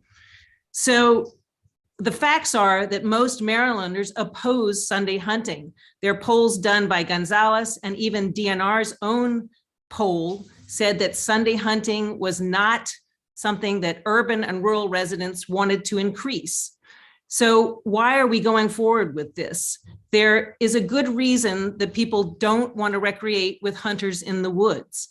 In 2020, the demand for outdoor recreation increased 45%. Maryland responded by the State Park Investment Commission. Then they started a new Office of Outdoor Recreation for DNR, and Senate Bill 541, the Great Maryland Outdoor Act, emphasizes that the importance of access to outdoor recreation for all residents of Maryland. Now is not the time to expand Sunday hunting. Hunters are only 2% of the Maryland population. Why do they get to monopolize Sundays with hunting? The Maryland Horse Council is not against hunting, but we are for sharing the outdoors and safe Sundays. Equestrians and other outdoor recreationists use a network of trails on private and public land to ride, to walk, to bird watch, to four-wheel, etc. They do not know where the boundaries are. If you could begin. Yes, I'm wrapping up. Okay. And we all certainly know that the bullets don't know where the boundaries are. And personally, I really don't want to be in the woods with children with guns either. So we ask you to oppose this for the fairness and the sharing of the resource. Thank you. Thank you. Next, we'll turn to Douglas Bishop of the Tuckahoe Equestrian Center. Douglas, welcome to the committee. You have 2 minutes. Thank you very much. I'm representing primarily a farm that we own in Centerville. It's a 34-acre farm that we turned into a horse farm. We have 16 horses on the property. I am a member of the Tuckahoe Equestrian Center. I've been an active 4-H equestrian leader in Queen Anne's County for over 25 years, and we are a licensed stable with the Queen Anne's or the Maryland horse industry. We are located very near our wonderful 4-H park. Our farm is surrounded by other farms of various sizes that permit hunting. We are not opposed to people hunting. However, we are strongly opposed to permitting hunting to take place 24/7. We believe that hunting 6 out of 7 days a week is more than satisfactory. On our farm, we are often awakened in the mornings to the sounds of gunfire near our farm. And I'm asking if you will give me at least 1 day a week, a Sunday, where I don't have to hear that. Also, you may know that we provide riding lessons, particularly to young children. And I take pride in saying that the great majority of the horses that we own are what we call bomb-proof. That means they're very safe for children to ride when loud noises happen. But horses are unpredictable animals. They are average of about 1,000 pounds, and they are known as flight animals. Flight means when they sense danger, they run. And you don't know when that's going to happen, essentially. If you could start to wrap up your testimony, the committee would appreciate it. Okay, and that's all I wanted to say was I think that 6 out of 7 days a week of hunting is enough, and it's more than satisfactory. That's all. Thank you. Okay, thank you. We'll turn now to Al Martinez, also of the Tuckahoe Equestrian Center. Mr. Martinez is not here, apparently. Okay. I am. Oh, Can you hear me? Oh, yeah, Yes, sure. Okay, there you are. Okay, you have 2 minutes. Welcome to the committee. Right, thank you. I represent the Tuckahoe Equestrian Center, an active horseback trial riding group based at Tuckahoe State Park. As the current president of this 361-member organization, I witnessed horseback riding activities greatly increase since the pandemic. And I live up against the park, and I see riders sometimes in sizable groups riding on the trails. There are also many hikers and bicycle riders using the trails. While riding my horse in the park, I often come across families with their children and dogs hiking in the park, all mostly on weekends, especially on Sunday, the day when most family members are able to get together and share an outdoor recreational outing together. Everyone in these groups looks forward to Sundays when they can share a stress-free, safe, pleasant time outside. They all deserve 1 day a week when they all can get together, enjoy nature, hunting, and when hunting is not something they have to be concerned about. Both the occasional gunshots and potential danger cause stresses to both people and animals. Those who want to enjoy hunting have the opportunity already on other days of the week during all the different hunting seasons. There already is a lot of accommodation to all those who want to hunt to do so during all the permitted hunting seasons throughout the year. The opportunity to hunt in the state is hardly restricted. We only ask to have a fair and equitable opportunity to enjoy outdoor recreational activities free of the stress of hunting dangers. I ask that you vote against this bill. Thank you.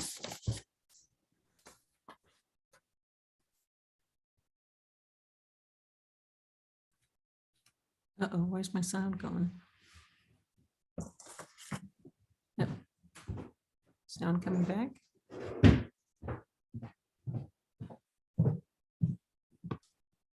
Sure. Mr. Chair, you're muted. I was holding down the space bar and nothing was happening. Okay, so is Joyce Bell with us? Yes, I am. Oh, go ahead. You're welcome to the committee. You have 2 minutes, ma'am. Thank you so much for having me and having this opportunity to oppose this horrible bill.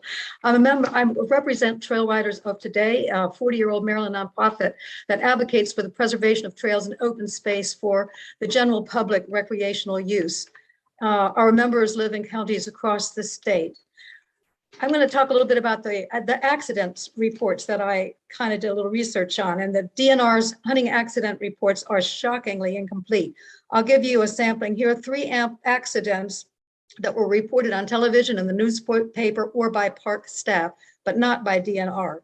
In 2014, a biker in Tuckahoe State Park was shot in the legs. 2016, an 87-year-old man was struck in the head by a bullet while walking on his own property, which adjoined Patuxent River Park. 2019, a woman was shooting a groundhog in her backyard and grazed a man's shoulder. He was walking in a park which bordered her property. And then here are a couple of ones that were reported in the accident reports. 2019, a hunter shot a crossbow bolt through a Honda SUV while it was parked in the victim's driveway. 2017, a Carroll County hunter shot a 7mm projectile through the side of a residence, through the bedroom wall, through a wooden dresser, through a closet before coming to rest in a pile of towels. 2 people were in the bedroom at the time. Accidents do happen. How many more accidents would there be if the perception of danger kept so many Marylanders out of the woods, even when they own the woods like my husband and I do? We need to encourage children to get outside, away from their handheld devices. Doctors in 34 states are praising the health benefits of getting outside in nature, even handing out green prescriptions. Hunting discourages outdoor activities at the best time of year when we need them most. My husband is an avid bird watcher. The Maryland Ornithological Society has chapters in 15 counties, and many county chapters schedule bird walks on Sunday mornings. Wildlife watchers make up 83% of the population, according to the 2016 Fish and Wildlife Census. And this report also notes that wildlife watchers spend 3 times more than hunters. So in the name of equity for all, we should vote against this bill. Thank you for your time. Thank you. It appears that there's no one else signed up to testify against the bill, so I'll entertain questions. The first question will go to Delegate Gilchrist. Thank you, Mr. Chairman. Christine Claggett, Yes. when you say 52 or 53 Sundays, do you get that from DNR? The 52 Sundays are because they asked for hunting year-round Sundays for mammals and small game, and that it has a season for every week. There's a coyote. So that you're looking at DNR seasons. I'm looking at the calendar of the year. Okay. I'm looking at a year Thank has you. 52 Sundays. Thank you. Thank you, Mr. Chairman. Okay, next. Can I address that? Sure. The bill specifically states open seasons for these game birds and mammals, not 52 weeks a year. That's what the bill says as I read the bill. Okay. For the open season. I'm sorry. Just want a clarification. Jim, would you like to follow up on that, or can I go to the next person? No follow-up. I'll just tell you, Mr. Chairman, I am reaching out to DNR about this issue. Can I clarify that a coyote is hunted 365 days a year? It is one of 3 mammals that is allowed to be hunted 365 days a year. So that would be 52 Sundays on that particular animal. All the rest are, yes, Sundays during their seasons, but there will be an animal that can be hunted for 52 Sundays. Okay. Let me go to Delegate Terraza next. Thank you, Mr. Chairman. Just really quickly, Miss Bell, I think was the one that was talking about, so Joyce Bell. Yes. Yes. Yeah, thank you. Can you just clarify for me where the data comes from? Is somebody collecting all the data on this? I got a little confused with what you were saying about DNR has some of the data and there's some other data. Who's collecting the data on accidents related to hunting? I believe it's Maryland, what is it? Well, it is DNR. It's a DNR report. It's an online, anybody can go there and just check hunting accident reports. I guess it's DNR published. Who gets it? I don't know. I was talking, a friend of mine who also was a hunter, oh golly, I can't think of, anyway, she was a safety officer and she said hunting accidents are woefully also incomplete because the people who are out in the woods helping the park maintain safe situations want Sundays off too. And she is the one who told me that so many accidents are unreported. And then, so where did you get the other data that was not reported? I would be glad to send that to you. One was okay, one yeah, is on. great. Well, I was actually going to ask Joyce if these incidences that you mentioned in your testimony, I assume that that's in your written testimony, correct? You know what? I don't believe I did, but I have access to all that. I can give you much more than you probably want to see about the accident report situation, and I'd be glad to do that. I'm so sorry. Yeah, you need to send that to the committee. Go ahead, Delegate Terraza. Yeah, no, thank you. I really appreciate that. I'm really just trying to track down the best ways to find that data. I'm not questioning the data necessarily. I just wanted to see what we could do to get more accurate data. So I really appreciate any information you can share with the committee. Thank you. Okay, next question will go to Delegate Boyce. Thank you, Mr. Chair. I actually had two questions to off of Delegate Terraza's question. Ms. Joyce, where did your data come from? I think is what she was asking. Where's the data that is not reported on DNR? Where do you get that from? At the DNR website, you just go to DNR hunting accident reports. And that's how I got the other accidents. I just simply Googled hunting accidents in Maryland. There were more. Understood. Okay. So then my next question is for the sponsor. Would you be amenable to have an amendment that stated, while it could be on private properties, it could not be on private properties that align with the public space, public lands? I would have to defer that to my the local commissioners. Understood. Understood. Okay. Yeah. Okay. Delegate Ampry. Thank you, Mr. Chair. And I'll apologize now if you hear anything in the background. I'm trying to watch a toddler while I'm conducting this hearing, so my apologies in advance. But my question is, I have two questions. On the data in regards to accidents that are happening, what is that time span for when those accidents occurred? Are we talking about over, this is over 1 year, this is over 10 years, this is over 12 years? The data that we heard today, what is that time span of those accidents taking place? And then I have one more question after that. They go by year. Each year, DNR will put a list of accidents out. The ones that I cited, well, the one that I'm familiar with, because it was in Tuckahoe State Park, was in 2014. They're not that many, but it's just the perception of danger that keeps people uncomfortable. And I don't want to bother hunters, and I don't like to be bothered by hunters. So I just don't see that they're compatible uses sometimes, often. So I just went back through and they're listed by year on the DNR website. And I'm so sorry, I can't be more specific than that. That's okay. That's okay. I answer that question for you. If you look at the Maryland Horse Council written testimony, there's an 8-page report there of incidents from 2007 to 2021. Okay. It's written down. Thank you for that. So the other question that I have is, what are the rules for our neighboring states? Virginia, Delaware, West Virginia. Does anyone have data on what their hunting parameters are? And is there any is there any, I would love to have more data that says what those states are dealing with as far as accidents that happened on Sundays versus other days of the week or what have you. But is there any data that we have in our neighboring states? Well, I don't have data on that. I just have data that the Maryland horse there are so many horses per square mile, more than any other state in the whole union. So we are a very densely horse populated state, and that's where our position comes from, safety. Does anyone else have I may be able to answer some of that. So I know in Virginia, you're allowed to, they just recently passed not too long ago that you're allowed to waterfowl hunt 7 days a week, including Sunday.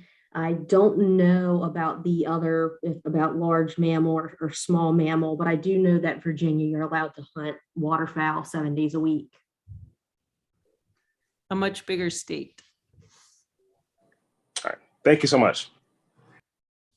There appear to be no further questions, so that will conclude the public hearing on House Bill, 556. We'll proceed to House Bill 592, our very own Delegate Jacobs.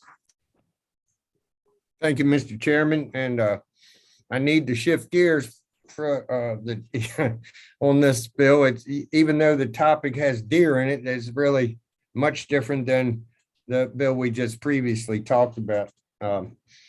This one has to do with legitimate crop damage, specifically on state land leased by a permit holder for the purpose of cultivating crops. An individual who hunts deer under a deer management permit may use a shotgun or breech loading center fired rifle approved by the department to hunt deer throughout the year, including all deer hunting seasons. This was, I think Colby will probably go into it deeper, even though he's only got a couple minutes, but this bill came as a result of an unintended consequence from a bill that was passed 9 years ago.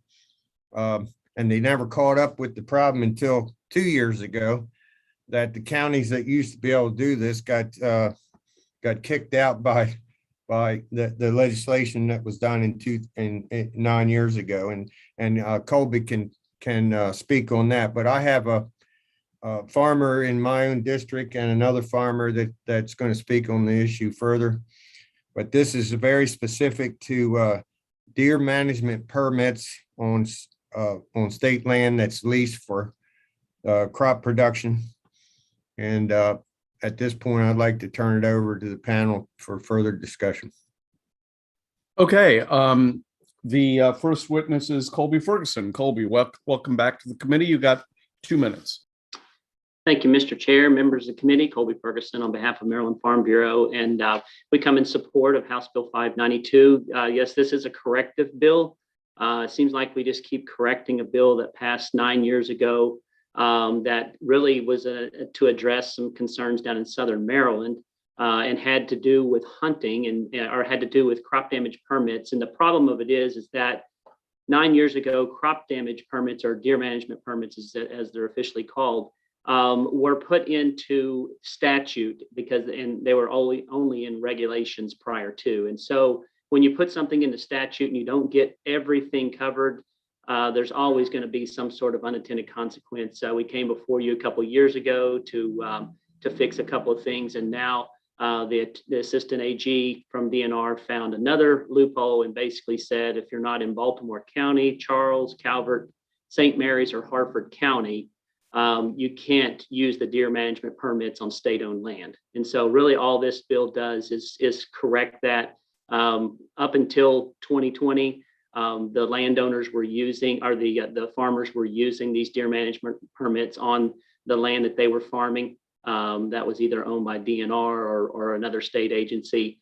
This is only for the farmland. This is not for state parks or forested areas or anything like that. We're not talking hunting at all. We're just basically doing deer herd management, allowing the farmers to maintain the deer herd like they have been And we hope this bill will move forward and kind of clear up, and I can answer any questions if anyone has any. Okay, thanks, Colby. Next up is Bradley Rill. Bradley, welcome to the committee. You have 2 minutes. Hi, can you hear me? Yes, we can hear Okay. you. I'm with Filippi Brothers Farms. We're a fairly large farm operation in Carroll County. Through the years, we have leased some ground from the state. We currently have 2 farms, about 425 acres total, I believe. We used to, as Colby mentioned, we used to be able to use crop damage permits as a tool to help control the crop damage on those farms. And then recently we were not allowed to do so. It is a very useful tool for us to help, diminish our losses with crop damage because most of these state-owned properties are very overpopulated with deer. And so, it's just a very useful tool for us. When we used to do it, we never had any issues or problems. We're just not allowed to do it now. It is a tremendous economic benefit for us to be able to do so. So that's really all I have to say. Okay, thank you very much. Next, we'll turn to John Draper. John, welcome to the committee. You have 2 minutes, sir. Thank you, Mr. Chairman. My name is John Draper. I'm the agronomic program manager down here at Y Research and Education Center. We're one of the Maryland Ag Experiment Stations that's operated by the University of Maryland, and we're on all state-owned land. And about a year and a half ago, we were informed that our deer management permits would no longer be renewed, that the DNR's general counsel had determined that we were not eligible because we were not in one of those 5 counties to use the deer management permits any longer. And we're just asking that you rectify that unintended consequence of the original legislation. Just to tell you what we're going through here, we pretty much documented here about $10,000 worth a year of damage to our grain crops. That's only to our grain crops. We have significant horticultural crops here too. Most of that produce gets donated to the Maryland Food Bank, so we don't have a monetary comparison that we can document that damage there. We use many tactics here at the university to minimize that damage to our crop fields and to the research, primarily to try to keep them out of the research. That includes temporary fencing, trap crops, and we have some small areas of the farm that we dedicate food plots to the deer that are not hunted. We make full use of all the hunting seasons. We have a very, very stringent hunting policy throughout all 8 research farms across the state. It's just recently been overhauled and revised. All 8 farms across the state have significant deer damage.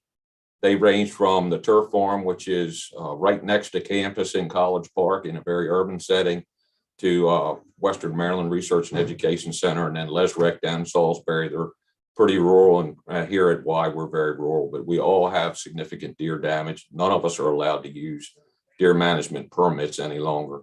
Our farm here is surrounded by private property. Most of the lots around the farm are too small to hunt for those property owners to hunt, so the deer have a natural refuge.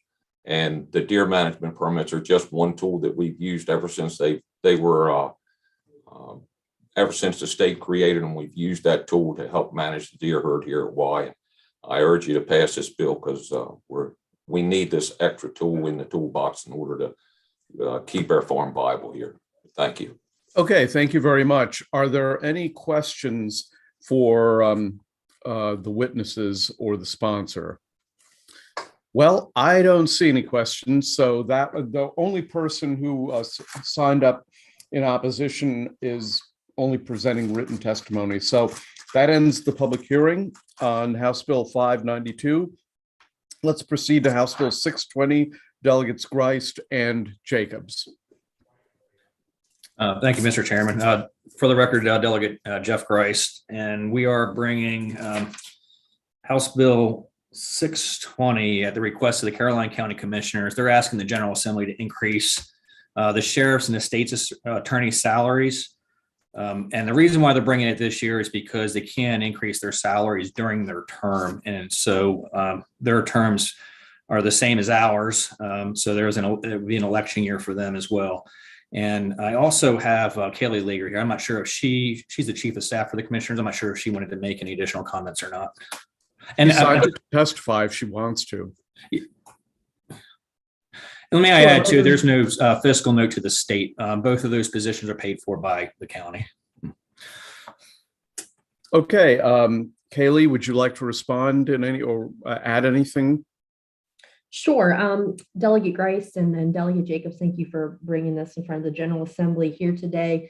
Again, we are just obviously in support, as we're the ones that came to you with this request, and having that increase from 80% to 85% for both of those positions within the county. So I appreciate your time, and we're hoping we get a favorable report. Okay, thank you very much. Any questions? Well, seeing none, that ends the public hearing on House Bill 620. Thank you very much, Delegate Grice. We'll proceed to House Bill 682, Delegate Brooks. Thanks, Mr. Chair, Chair Barbe, Vice Chair Stein, members of ENT. Thank you for the opportunity to testify before you on behalf of HB 682. That's a Baltimore County hunting non-game bird and mammals. For the record, I'm Delegate Brooks. I represent the 10th Legislative District here in Baltimore County. HB 682 repeals a prohibition in Baltimore County against the hunting or attempting to hunt non-game birds and mammals without first obtaining a hunting license. Yeah, this bill would only apply to non-protected game birds and mammals as defined by the Maryland Natural Resources Part 10-101. Non-game birds and mammals means every wild mammal and bird not classified as game birds and mammals or any part of the eggs, offspring, carcass, or whatever. Farmers can experience damage to crops, equipment, and destruction of their underground irrigation systems. Wildlife damage and nuisance situation are expected to continue and increase. Only in Baltimore County are farmers required to obtain a license before protecting their farm from these creatures. By reducing non-game birds and mammals from these properties, it will provide economic relief to the farmers and all the farmers in Baltimore County. For that reason, I respect a favorable report, and I do have one other person that's going to testify on behalf of this bill. And Mr. Chair. Yes, Colby Ferguson. Actually, two people are signed up in favor. Yeah, Colby Ferguson and then Joanne Chasen. So Colby, you're up next. Thank you, Mr. Chair, members of the committee. Colby Ferguson on behalf of Maryland Farm Bureau, and we come in support of this bill. This is a county delegation bill because actually Baltimore County is the only county that requires this. And this is we call it the groundhog bill because it's primarily the main concern because the way the DNR rules are or whatnot, they call it non-game bird and mammals. That's basically a catch-all for the things that aren't covered under the hunting things. I think you had a bill a little bit ago that talked about that there's a lot of things that are in DNR's hunting things in hunting. So this is really talking about primarily groundhogs, and only in Baltimore County do we have to have a hunting license to do groundhogs, whether it be trapping or shooting them, and you have to wear orange. And so that's the biggest concern here is that this started back in 1990 with a bill that was in Frederick County, and Baltimore County actually tagged along to it. And it was a solution. It was a solution to try to fix a problem, which unfortunately didn't address it. And so now we're back trying to.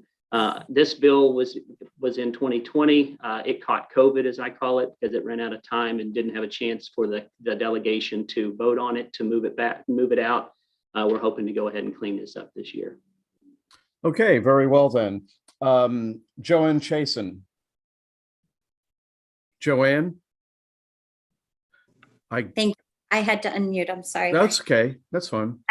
Thank you, Chairman and Second Chairman, for your time today. So I represent Baltimore County Farm Bureau. My name is Joanne Chasen. to follow up on what Delegate Brooks and Colby said, and I know I testified before your committee 2 years ago, right before COVID, the COVID shutdown started. Again, Baltimore County farmers are the only ones that are required to do this, yet they can go control, hunt deer on their own property without needing to have a license. However, just for ground hogs, they have to have a license. So basically they're expected to pay to have a license in order to control a nuisance animal that is costing them money. Delegate Brooks touched on the fact that they cause harm to livestock, and equine, they cause damage to equipment and structures often also, as well as small family dogs as well. So we are simply asking, and I can go into a lot of details if you have any questions, but all we are asking for as Baltimore County residents is to be treated the same and have the same privileges and rights as everyone else in the state. That's all we want. Okay, we have a question. Delegate Ruth. Thank you, Mr. Chair. And so I'm incredibly sympathetic to the problem, and it's crazy to have to get a hunting license to deal with a nuisance animal on your property. But I'm trying to understand, and I get it that this is something that's specific to Baltimore County, but it's also not specifically mentioning farms or groundhogs. It's just repealing something that's about hunting. A person may not hunt or attempt to hunt non-game birds or mammals in Baltimore County without first obtaining a license. So my question is, do you know, and I guess, this would, are there other provisions in law that would prevent someone from, say, taking a gun and shooting songbirds or cats or whatever, any other animal if this were repealed? Well, Delegate, I can say, yeah, there are protected animals in the state, both federal and state. So if anyone were to go and take down one of the protected species, and there are tremendous consequences for that. So, but this bill primarily deals with the groundhogs, these non-game nuisance. And Kobe, you can speak to that if you like. Well, Joanne. Actually, Delegate Ruth, if I can jump in here, this is Joanne again. In the manual for the Hunter's Guide, Hunting and Trapping Guide for this year for Maryland, it says the nutria and woodchucks, so they are together, are classified as unprotected mammals. As such, a hunting license and fur bearer permit are not required to hunt nutria and woodchucks, except woodchucks would be groundhogs, except in Baltimore County, where a hunting license is required to hunt woodchucks. That's all we are trying to change. Unfortunately, it takes a lot of language to write the bill properly, sure, to just omit that one sentence. That's all we're asking for. So this does not supersede any other firearm requirements or restrictions or change any of the requirements that would be expected under gun safety laws. Okay, thank you so much. Okay, next. For some reason, my space bar doesn't always work. Delegate Terraza has the next question. Thank you, Mr. Chairman. Okay, so to clarify, following up on Delegate Ruth's question, this only applies to groundhogs and woodchucks, or I guess I'm trying to understand if that's the point of this, why it can't be narrowed in the legislation. That's pretty much what's left. Pretty much everything else is covered under other things, whether like dogs and cats and livestock and deer and bear and all the other critters that we have around. They're in this specifically in the DNR's regulations as Joanne put out. There's nutria, which are mainly a Dorchester County issue, and woodchucks, which is the formal name of a groundhog. Those are where we're mainly focusing on, and so that's how it's written in the DNR's regulations, and so that's why it comes up. Instead of saying groundhogs, it says non-game birds and mammals. So is it not possible to make the language narrower in the bill? Well, then it would, so we're just trying to stay. I don't want to create those unintended consequences like we had in the last bill we just had up. So we're just trying to stay within the framework that DNR works in. I mean, they're the ones that's going to enforce the laws, the natural resources police. Colby, if we do this bill the way it's been written, it'll just basically put Baltimore County into conformity with the rest of the state. Is that essentially what the bill would do? Yes, all 22 counties, other 22 counties don't have this rule. It's just Baltimore. Okay. Thank you. Any further questions? Seeing none, thank you very much. That concludes the public hearing on House Bill, on House Bill 682. Let's proceed to House Bill 695. Delegate Frazier Hidalgo. Thank you, Mr. Chair. Thank you, members of the committee, for indulging me on House Bill 695. So as many of you know, because Delegate Love likes to point it out on a regular basis, that I'm a former police officer. And being a former police officer, one of the things that's really important to do is to prepare for the worst. If you prepare for the worst and that doesn't come, then that's great because it's never come. If you don't prepare for the worst and the worst comes, or even bad comes, then you find yourself in a really, really bad spot. So that is a really easy way of saying all this bill does is says that all the local jurisdictions, the 24 jurisdictions in the state of Maryland, when it comes to the environment and climate change, need to come up with a plan. They need to come up with a plan in case this whole climate change thing that everybody's talking about is actually real, which I think it's pretty obvious it is by what we see going on. And if they can prepare and put together these climate change plans, then when there is federal dollars or when there are state dollars, they will be able to implement those dollars to effectively combat the climate change issues that are very hyper local to their jurisdictions. That's really all the bill does. And if these jurisdictions, if they can create that plan, then when the time comes, as the time is coming now, they'll be much more prepared. It requires these counties to put together a climate change plan and submit that to the Department of the Environment by June 1st of 2023. Maryland alone, we are increasingly seeing the impacts of climate change. The state averages 10 days a year when heat exceeds dangerous levels. This is projected to increase to 40 days by 2050. Currently, Maryland is about 81,000 people who are at risk from coastal flooding, which is expected to increase by 38,000 people by 2050 due to flooding. The bill stipulates that each county's climate crisis plan require a minimum of increasing the county's use of renewable energy, expanding, establishing energy efficiency programs for the county and residential and commercial energy use, reducing energy consumption, reducing and eliminating of fossil fuels, and the design of new buildings. Some of this is in what's coming in some of the bills we're getting now.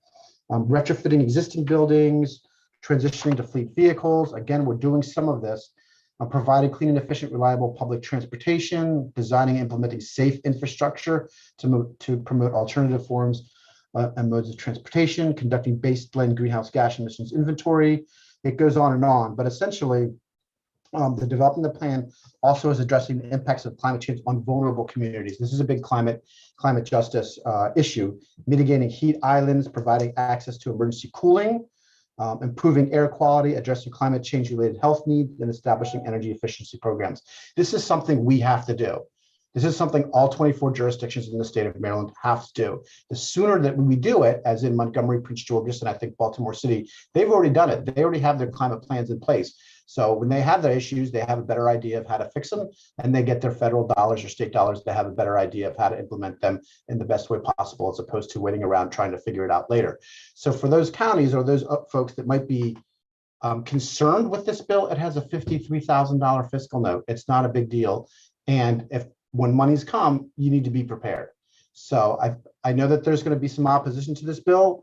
And I would just say, if you are opposing this bill and you're from one of those counties that is opposing having to put together this plan, then I think you need to think about when you start having these great needs and you come to the state and you ask for money and you don't have a plan. That's what this bill is all about, to help you to spend those monies in the most effective way possible to protect your folks. So with that said, I'll pass it on to Mr. Chair to advocate. Actually, I have a question for you before I go on to the other witnesses in favor of and against the bill, because you referenced Montgomery County's climate action plan, but it's really not a climate action plan. They literally say in the opening part of the document that the climate action plan, I'm using air quotes here because it's kind of a sham. No, it's not kind of a sham. It is completely a sham. It literally says in the opening portion of that so-called plan that the plan doesn't have timelines or goals or anything. And then basically what you're left with is a very expensive, multicolored, gorgeous document that looks like a doctoral thesis that I think anybody would get a PhD off of, but it literally says right up front that there are no specific goals and no timelines. And they don't even, Delegate Fraser Dalago, they don't even address the incinerator in your district. If you Google if you search for the word incinerator, you will not find it. So I guess the only question I have for you is that if you indeed want to require a plan, I think you intend for the plan to actually have stuff to do and timelines in which to do it, right? Yeah, you can see in the bill, a lot of it is enumerated in the bill, and I think you bring up a very good point. I mean, the bill would supersede whatever Montgomery County did. So Montgomery County would still have to do it, and they'd still have to report to the Department of Environment. There's a lot of stipulations on what the bill is supposed to do. And to your point, Mr. Chair, if we look through there and we figure out that we need to add a couple more dates certain or some more issues, then I'm happy to do that. Sure. I mean, this might be a great vehicle from changing the sham so-called climate change plan of the Montgomery County government into something that actually asks us to do something rather than just saying climate change bad and nothing else, which is what the Montgomery County so-called climate change plan does. Right. And I'm not criticizing you, but No, I appreciate, Mr. Chair, I appreciate it. And I agree, climate change bad. Now, what do we do? Not just climate change bad, like climate change bad. Now, when we get federal dollars, how do we address it? Right? Okay. And every single jurisdiction has a different set of issues. Some are close to the water; they've got different issues, and so everyone needs an individual plan. Okay, great. Let's go to the first proponent, Hope Clark. You have 2 minutes. Welcome to the committee, Hope. Yes, thank you, Chairman Barve, Vice Chair Stein, and distinguished members of the committee. My name is Hope Clark. I'm the campaign organizer for Climate Exchange Maryland and the Rebuild Maryland Coalition, a diverse group of 70 organizations and over 370 individuals working to support the passage of effective and equitable climate legislation. Last fall, we worked with the sponsors to design the Climate Crisis and Environmental Justice Act, HB 171. At that time, we studied what kinds of climate action, sustainability, hazard, and or nuisance flood plans each jurisdiction has in Maryland. I performed an informal needs assessment and was able to speak with 14 leaders working with Maryland counties on sustainability, environmental health, environmental policy, public works, energy, climate and compliance, emergencies, resource planning, and agricultural and land preservation. I asked them, what are your most pressing environmental and economic needs? In order of the most pressing needs came this list. Number 1, flooding, stormwater issues. Number 2, failing septic tanks systems. Number 3, nature remediation or erosion heat islands. Number 4, environmental justice. Number 5, waste emissions. Number 6, education about the climate crisis. Number 7, support for alternative energy options. Number 8, transportation infrastructure. And number 9, energy efficiency for affordable housing. HB 695 creates an important structure to address these documented needs. It gives our state and its local jurisdictions a framework to start the process to analyze and implement the reduction of greenhouse gases necessary to slow down the effects of our changing climate. We must approach our emissions reduction plans thoroughly and methodically. That starts with conducting a baseline greenhouse gas emissions inventory of existing conditions in the county and establishing realistic county targets. HB 695 importantly includes developing a plan for identifying the communities and infrastructure within the county that are most vulnerable to the effects of climate change. Thank you very much. Thank you. Let's next go to Robin Clark with the CBF. Robin, welcome to the committee. You have 2 minutes. Thank you so much, Mr. Chairman and members of the committee. Robin Clark with the Chesapeake Bay Foundation, no known relation to Hope. It's a pleasure to be here before you today in support of HB 695.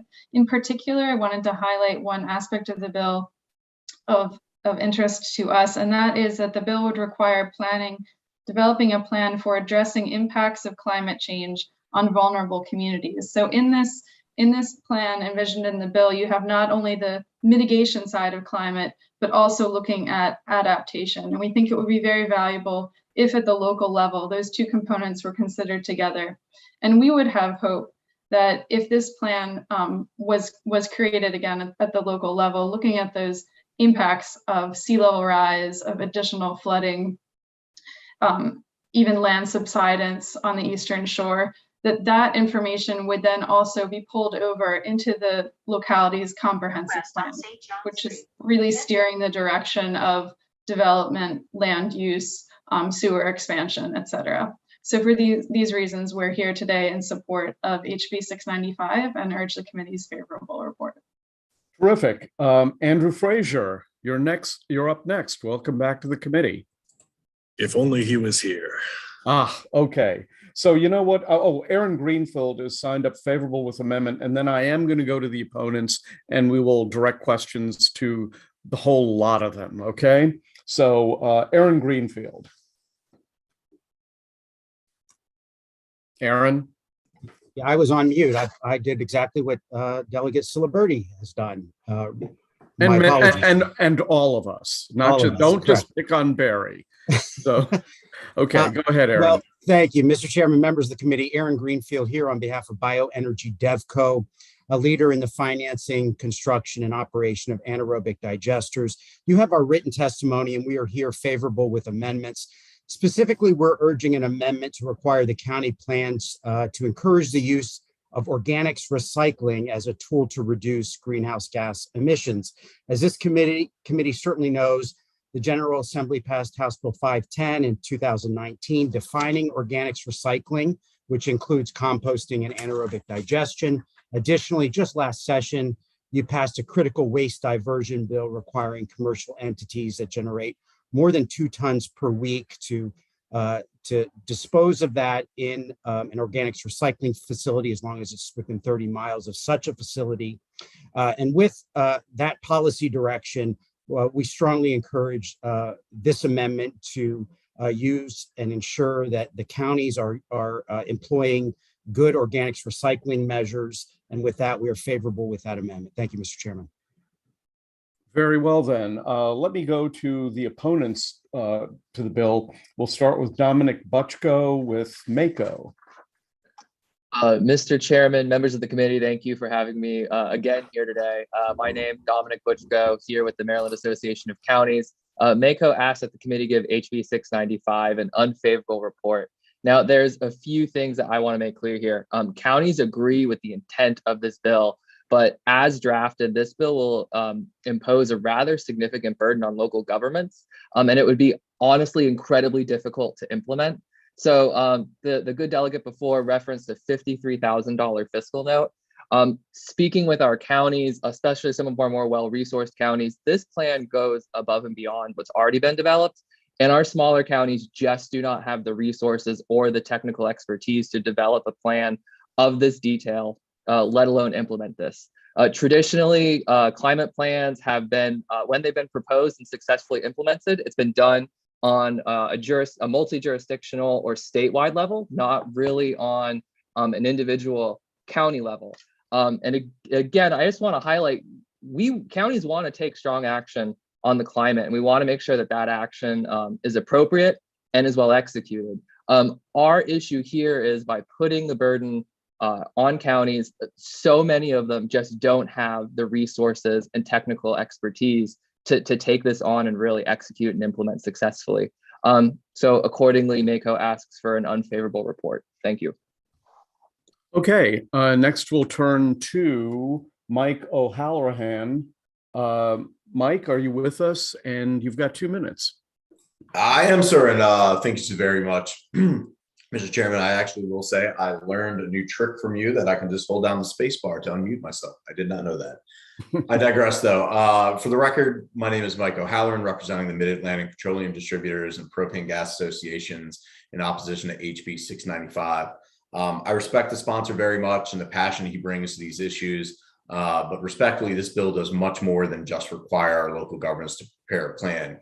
It implicitly puts many of our members out of business. These are Maryland family businesses that have been around for generations in many cases, and it is done without any recourse for the millions they have invested into their operations and workforce. I'm talking about, of course, the idea of sole source energy policy, that being the electrification of the built environment. It is an extremely costly endeavor, particularly when we start talking about retrofitting. This committee will certainly hear more about the issue of electrification and its costs in the coming weeks. So I'll remain brief and do ask the committee to issue an unfavorable committee report on HB 695. Thank you. Okay, the first question, it appears, goes to the vice chairman of the committee. Dana? Thank you, Mr. Chair. That pesky mute button. So for delegate, for the sponsor, Delegate Frazier Hidalgo, I certainly agree with you that many counties are not prepared for what's already happening on the ground with respect to climate, let alone what's going to be happening in the future. So I certainly like your idea of saying that there has to be planning by each county. I guess my question goes to what the chair was asking about in reference to Montgomery County sort of implementation. You know, there are a number of items in the plan, in your bill, that says that the plan, for example, has to include electrification, future electrification of the state's of the county's fleets, has to retrofit 100% of all county buildings. So once the plan is prepared, and in theory, you know, under the bill, these items are included, is there any responsibility at the state level to make sure that counties follow through on their plans? It's a good question. I don't believe they have to report to the Maryland Department of the Environment. And I mean, for the most part, they have to create the plan. The plan has to be reviewed at least once every 3 years. And that's really it. I mean, you know, I would hope that they would earnestly work to come up with a plan so that if there are federal dollars or when the tragedy happens, they won't be caught flat-footed. But no, there's no, you know, like follow-up. Did you implement the plan? Because, you know, when we get to that point, hopefully they will be ready to implement the plan. But if they don't have a plan, then there's nothing to implement. I don't know if that answers your questions, but yeah, no, that does answer it, and understand, and hopefully the residents of the county or the county council would hold the, you know, the administration at each county accountable in implementing the plan. But you know, I hear you that there's nothing, there isn't any requirement that MDE say to the county, okay, did you implement what you said you're going to do? That's fine. Thank you. Yeah, just this is what we plan to do. Yeah, so thank you. Okay, next question goes to Delegate Clark. Thank you, Mr. Chairman. Thank you, Delegate Frazier, for bringing this bill. Believe it or not, there's some stuff in this bill that I agree with you about. But one of my concerns is, and it was a statement that was made by CBF, Robin Clark about the zoning and comprehensive plans. Is there any intent in this bill for the state to be able to have more control over the local zoning and comprehensive plans that are made? Because I know when we do different plans in local government, I mean, we already do flooding plans. We have with critical area, and we make changes to zoning and building regulations to protect in the 100-year floodplains.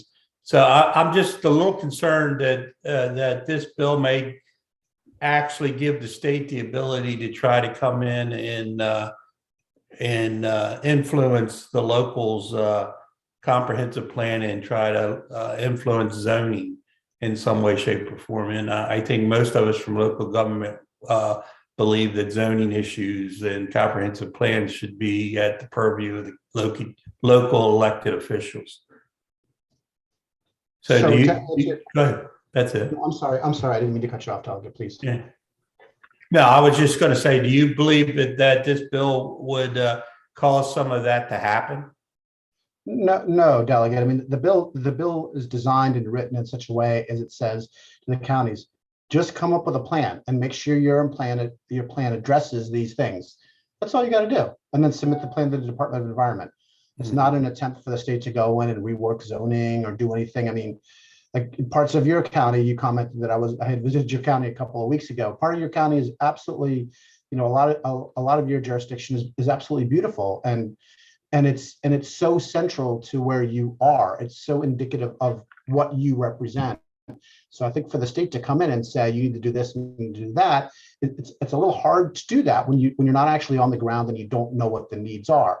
So this really is empowering those jurisdictions. It's empowering all 24 jurisdictions to say, this is coming, get ready for it. What is your plan? It's here. What is your plan?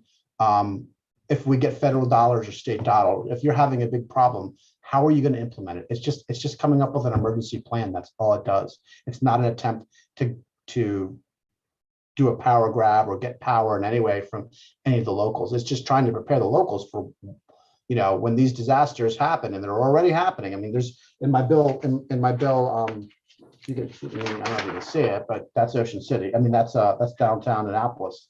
It's in my testimony, but if you can't see it, there's basically somebody paddleboarding in downtown Annapolis. That's what's happening. So there's no power grab intended here. Okay. Thank you very much. And I believe for small counties, it'll be a lot easier. Counties like ours here in Southern Maryland, the smaller counties and less populated, it'll be a lot easier to come up with a plan like this than some of the bigger jurisdictions. But anyway, thank you very much. But that looks good. Yeah, that's downtown Annapolis. Yeah. That's downtown Annapolis.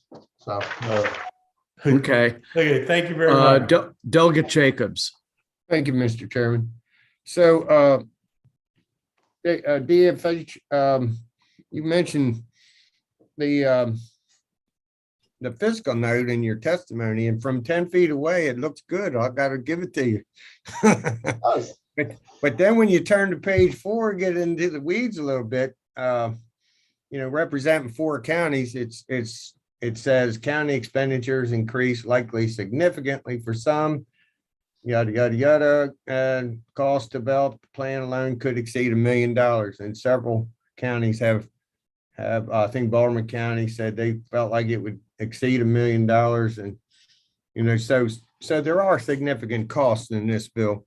They're not really as clear as the, I guess, the state portion of it, for one person to be hired, but to the counties, which I represent 4, and I hear from them that they're trying to figure out now how they're going to pay for the blueprint. So, to add this additional cost onto the counties, I can see right now is going to be problematic. So is there any funding built into this? No, there is no funding, but I will say, Doug, because I think you bring up an extraordinarily good point. And what I would say is this is basic economics. This is basic economics. And that is, if they don't have a plan, if they have to spend, whatever that dollar amount is to come up with a plan. If they don't have a plan, they're going to lose a lot of money. They're not going to spend money wisely. You're talking about maybe $1 million, maybe $200,000, $300,000.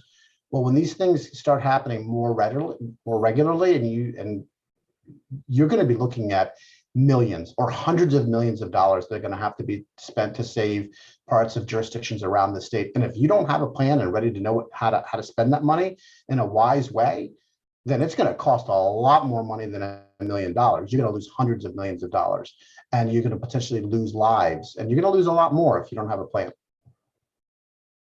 Okay, well, listen, when they start discussing it, can I have you come over and you can talk to the commissioners?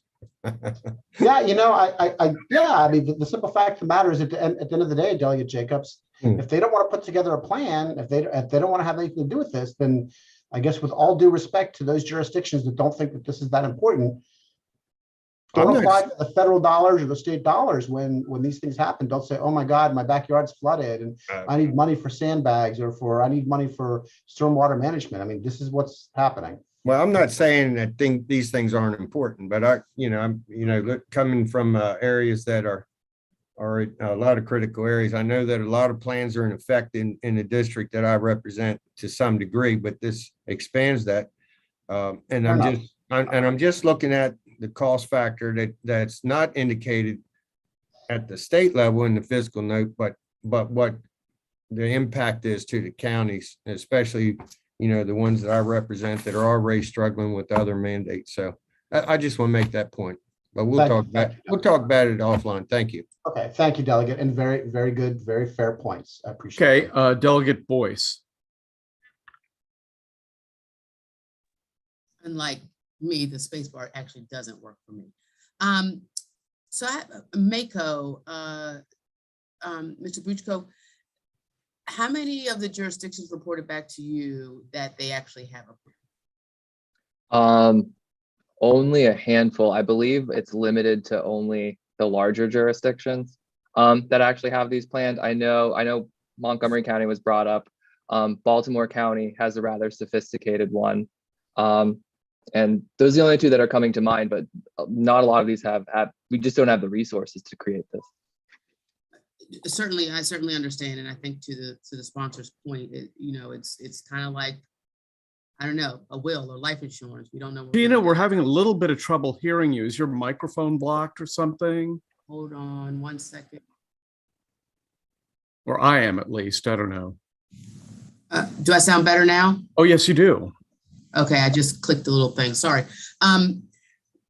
So I guess I have a couple of concerns on both the opponent and proponent side. Is that I think these plans are important. I just worry that different jurisdictions require different plans and not uniform plans. And so I'm hoping with the sponsor, we could think about a middle ground about how this can work, because what Queen Anne's would need, for instance, in your plan is not the same as what Baltimore City, for instance, would need. And so I'm hoping that, and the sponsor can, or anyone can answer this, is how would plans that jurisdictions do have count?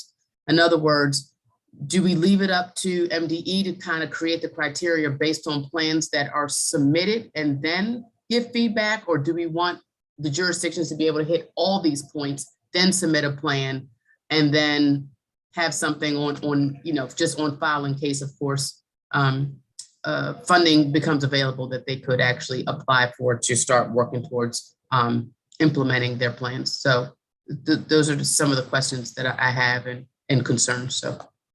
Sure, Delegate. I think really great questions. And that's the point, and you probably did it more eloquently than I did, is that every single one of these jurisdictions is individual, which is why we're asking those jurisdictions to come up with their own individual plan and submit those plans to MDE. MDE will make comments on them and push them back, and hopefully there'll be some good back and forth. And at the end of it, each jurisdiction will have a plan that addresses their local needs. This can't be a statewide issue, because as you said, what the needs of Baltimore City is completely different than what the needs of Ocean City are. So I just want to point out that the bill does have specific measures or specific requirements?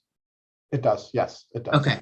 Okay. I mean, I think some of that is just a concern because certain places don't have the same needs. So, but I'm excited about this. I'm excited to work with you on it. Thank you. Okay, there appear to be no further questions, and that will end the public Chair. hearing on Mr. House Chair. Bill. What? I just do have one question. Yeah, I put my hand up to ask a question. okay, I'd like to ask a question of Mr. Butchko. sure. I understand what your concerns are. I would like in the future to figure out if there's a way to work together, because this bill's been up for a little while and I never heard from Mako as to how we could work together on some amendments. I just found out that you were testifying against the bill. So I'd like to figure out if there's a way to find some common ground to address some of those concerns. So is there a particular reason why we didn't discuss any of this? This is my first session, so I apologize if it's been introduced in the past and it hasn't been brought up. As far as moving forward, I would actually love to work with you on this bill. I believe I actually did reach out and ask for some more information on it when we were starting to form our opinion. So we were in touch with your office then. But yeah, no, I do think that there is a common ground. And I just want to point out, counties do take this issue very seriously. We're not opposed to creating a plan and being prepared. We want the best for our residents. It's just, we need the resources and help to do it. Montgomery, Baltimore County, they have the resources, they're bigger. It's the smaller counties on the Eastern Shore and in the West that is really what causes us concern. Okay, thank you.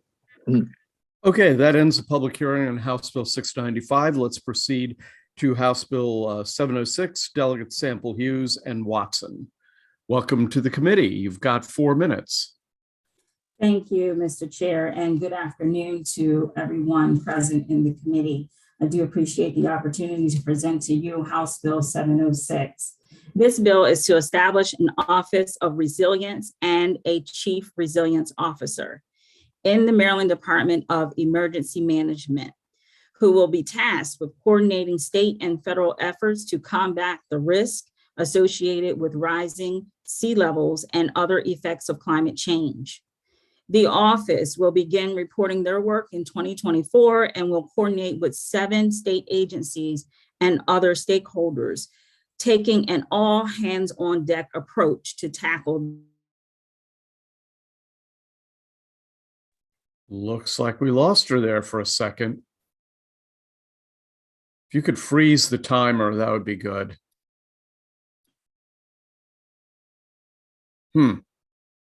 Crisis. The CRO creates a plan to increase resiliency 2, 5, and 10 years from now, ensuring that we see results in a timely manner.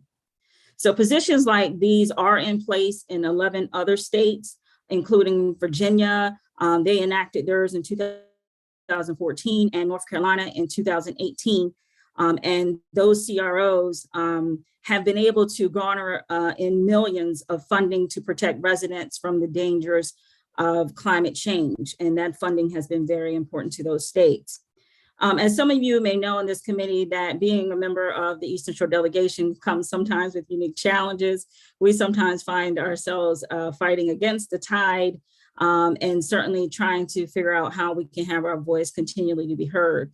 Today, you'll hear from my panel of some of the areas, particularly in Dorchester County. And unfortunately, the mayor of the city of Salisbury was unable to join us at this time, but in his written testimony indicates the specifics on how it has been affecting the Salisbury area.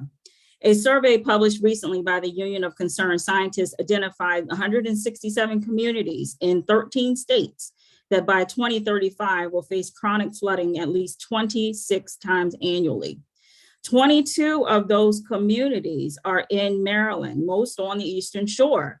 Case in point, the town of Crisfield, Maryland, on the lower Eastern Shore will face a chronic flooding of more than half its land area within roughly 20 years. And then Taylor's Island will be underwater completely in the next 100 years. So these facts should not undermine the risk of other parts of the state. We all remember the destruction and the devastation flooding caused in Ellicott City. So my partnership with Delegate Watson and Senator Hester on this issue can just show forth to you that this is an issue across the entire state, and we are really trying to bring about change in a systematic process. What I will note for you is that a central office in the state to coordinate these actions will not only increase the effectiveness of our combined efforts, but bring about the awareness that we need so greatly on this issue.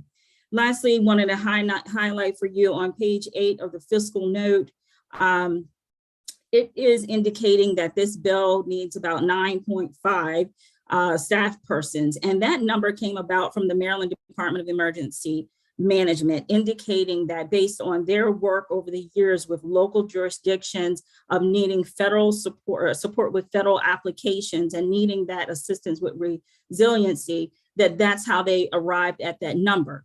However, that is a menu, meaning that if we feel as though we need to start small and move forward, that's an option for this committee as well. So for those reasons, I just wanted to thank you again for your time and the ability to present to you House Bill 706, and I certainly look forward to a favorable report. Thank you, Mr. Chair. Thank you. Next up is Victoria Venable with CCAN. Victoria, welcome to the committee. You have 2 minutes. Thank you, Mr. Chair and members of the committee for the opportunity to speak in support of HB 706. For the record, my name is Victoria Venable. I'm the Maryland Director of Chesapeake Climate Action Network and CCAN Action Fund. I'd like to speak about the importance of building equitable resilience in urban communities. On page 3 of this bill, lines 9 through 10, as well as 20 through 21, you'll see that the newly established Office of Resilience will be required to prioritize vulnerable communities and ensure that the investments are made with a focus on environmental justice. This is a crucial component of this bill because while we invest in resilience, we must be cognizant of the impacts on all of our communities, particularly those who have been underinvested in and have additional vulnerabilities to climate impacts. There's ample research highlighting how efforts to build resilience can compound issues like housing affordability, health equity, and climate adaptation if equity is not carefully considered. Prior to my work at Chesapeake Climate Action Network, I did my master's work in public policy, where I focused on social equity considerations of climate resiliency planning. My research showed that when cities take on resiliency projects without effectively including a justice and equity lens, their planning can actually result in a growing resiliency gap between demographic groups. In fact, census tracts that were incorporating new flood risk management projects experienced increases in gentrification and housing burden, leading to significant barriers to resilience if they were not considering equity and justice and environmental justice as they are planning these projects. Maryland cities have already seen harsh impacts from climate change in flooding, heat advisories, and extreme weather events, including the famous 2 1,000-year floods of Ellicott City in just 22 months, as well as the fact that the lowest lying neighborhoods in Baltimore and Annapolis, which are often disproportionately communities of color, are regularly experiencing flooding. This is due to not only increased If you could begin to wrap up your testimony, the committee would appreciate it. Absolutely, but also because of sea level rise. So as we are increasing our climate resilience in these urban areas, it's critically important to make sure that we center our most vulnerable communities in this work. Thank you for your consideration of HB 706, and for all of the reasons above, we urge a favorable report. All righty then, let's go next to Michelle Dietz with the Nature Conservancy. Good afternoon, Chairman Barbe, members of the committee. Thank you for the opportunity to speak with you today in support of House Bill 706. For the record, my name is Michelle Dietz. I'm the Director of Government Relations for the Maryland, DC chapter of the Nature Conservancy. Maryland has consistently been a leader in resilience and adaptation. Creating an Office of Resilience and a Chief Resilience Officer position within the Maryland Department of Emergency Management will build upon this leadership by increasing our state's capacity to take a proactive approach to disaster mitigation. This will allow Maryland to better coordinate state and local responses to climate impacts with state agencies and local governments, leverage funding opportunities to achieve resilience at scale, prioritize investing in frontline communities, and promote environmental justice in climate and hazard mitigation. The Nature Conservancy's work in counties on the lower eastern shore of Maryland has brought to light the consistent challenges that smaller rural communities and municipalities with fewer resources face in accessing resilience funds. We know that sea level rise impacts are not distributed evenly across the landscape. Maryland's eastern and lower eastern shores are at ground zero for sea level rise, with one of the highest localized rates of rise in the nation. And yet these small local governments frequently lack the matched funding required or even the staffing capacity to support resilience efforts they so disproportionately need. Fortunately, at the federal level, FEMA is improving funding streams for proactive pre-disaster mitigation, including making the match requirements for funding much more accessible to smaller communities. The CRO position and Office of Resilience will improve Maryland's ability to access these funds through increased coordination and technical support for local governments that are most at risk. For these reasons, the Nature Conservancy urges a favorable report on House Bill 706. Thank you for your time and consideration. Thank you very much. Next, let's turn to Dom Butchko with MACO. Yes, thank you, Mr. Chairman, members of the committee, for having me here again today. Dominic Butchko, Associate Director at MACO still, and MACO asks for a favorable report on House Bill 706. The Office of Resiliency would be in a strong position to work directly with county emergency management offices to develop scalable, flexible, and adaptable concepts and to better align key roles and responsibilities when disasters strike. This partnership will ensure the continuity of government in the face of an innumerable number of catastrophic events. The Office of Resiliency would provide valuable assistance, guidance, and leadership to its local partners. By aligning these efforts, HB 706 would strengthen and streamline collaboration, communication, and coordination, say that 10 times fast, between the state and county governments in times of crisis. Accordingly, MACO urges a favorable report to HB 706. Thank you. Okay, thank you very much. Let's go, let's see. I think there are no other, Sarah Ramatnik. Sarah Ramatnik, are you with us?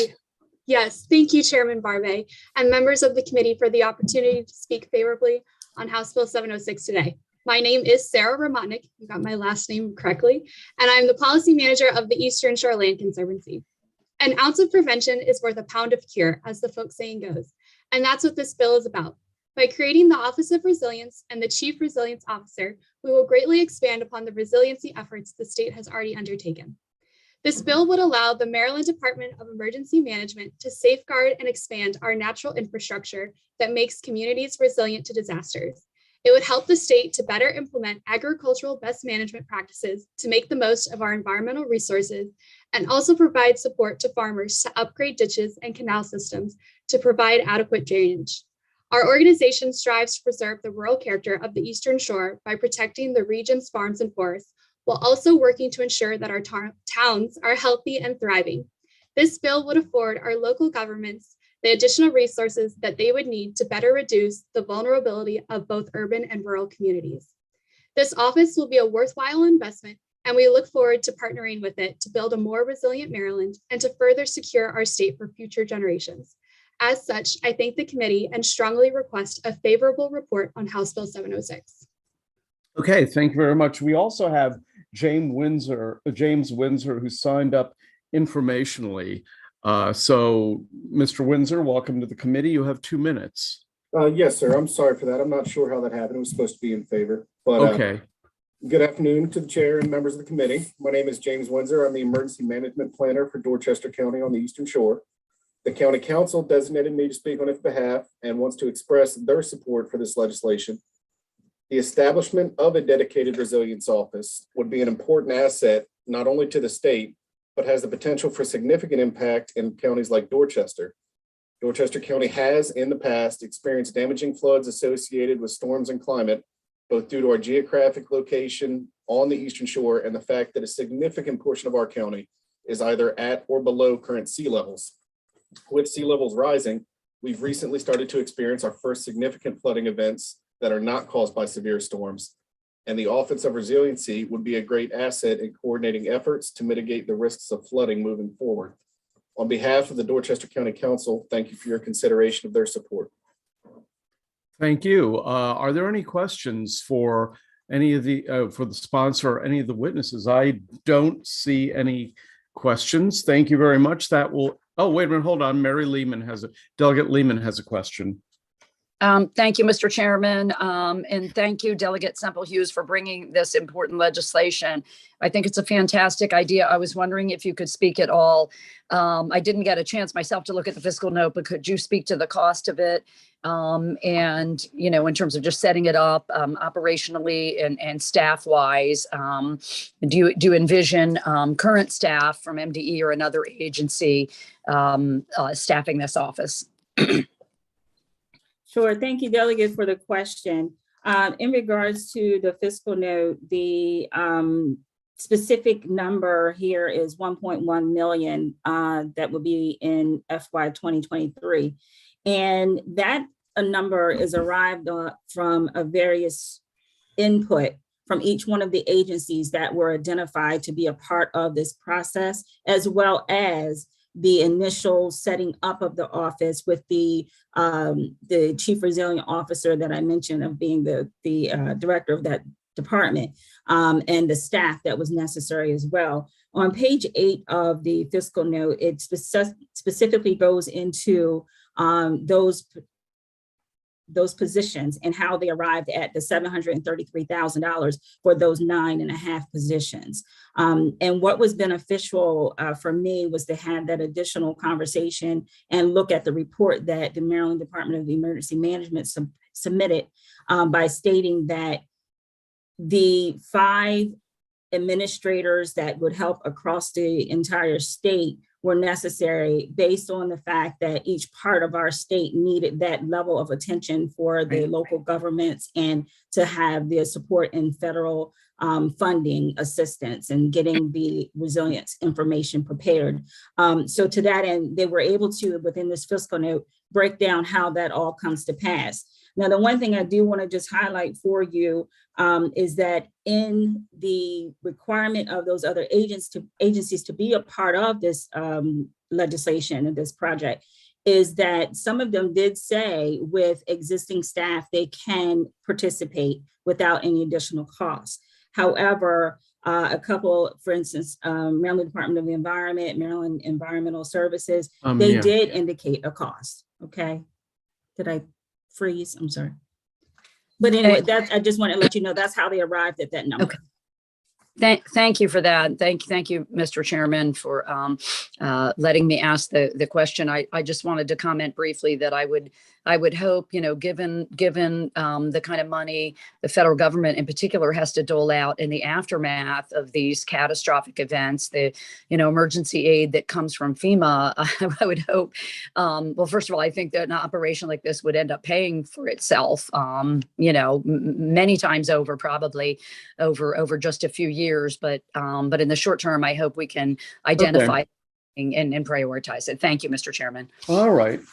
Any other questions for the sponsor or any of the witnesses? I don't see any, so that'll end the public hearing on House Bill 706. Thank you very much to one and all. We'll proceed to House Bill 711, which I understand is being introduced by Delegate Carr.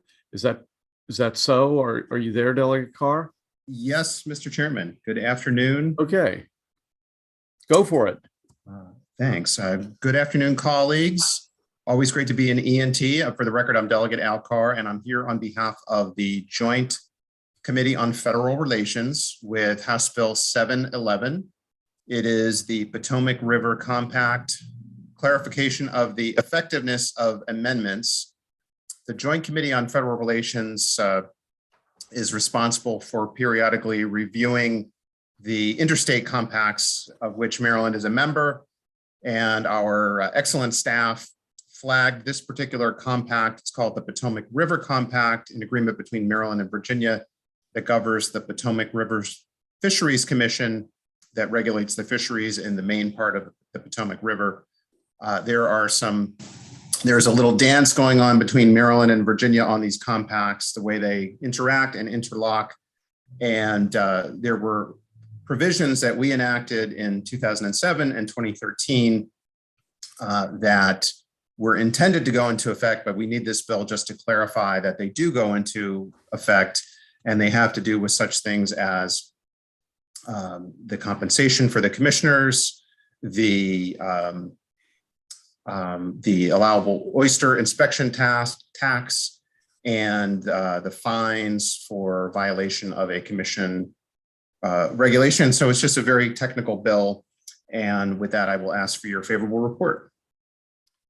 Okay, thank you very much. We have a question from Delegate Jacobs. Thank you, Mr. Chairman. It's good to see you this afternoon, Delegate Carr. And I read it was a short bill to read, didn't take long, but my favorite. My favorite too.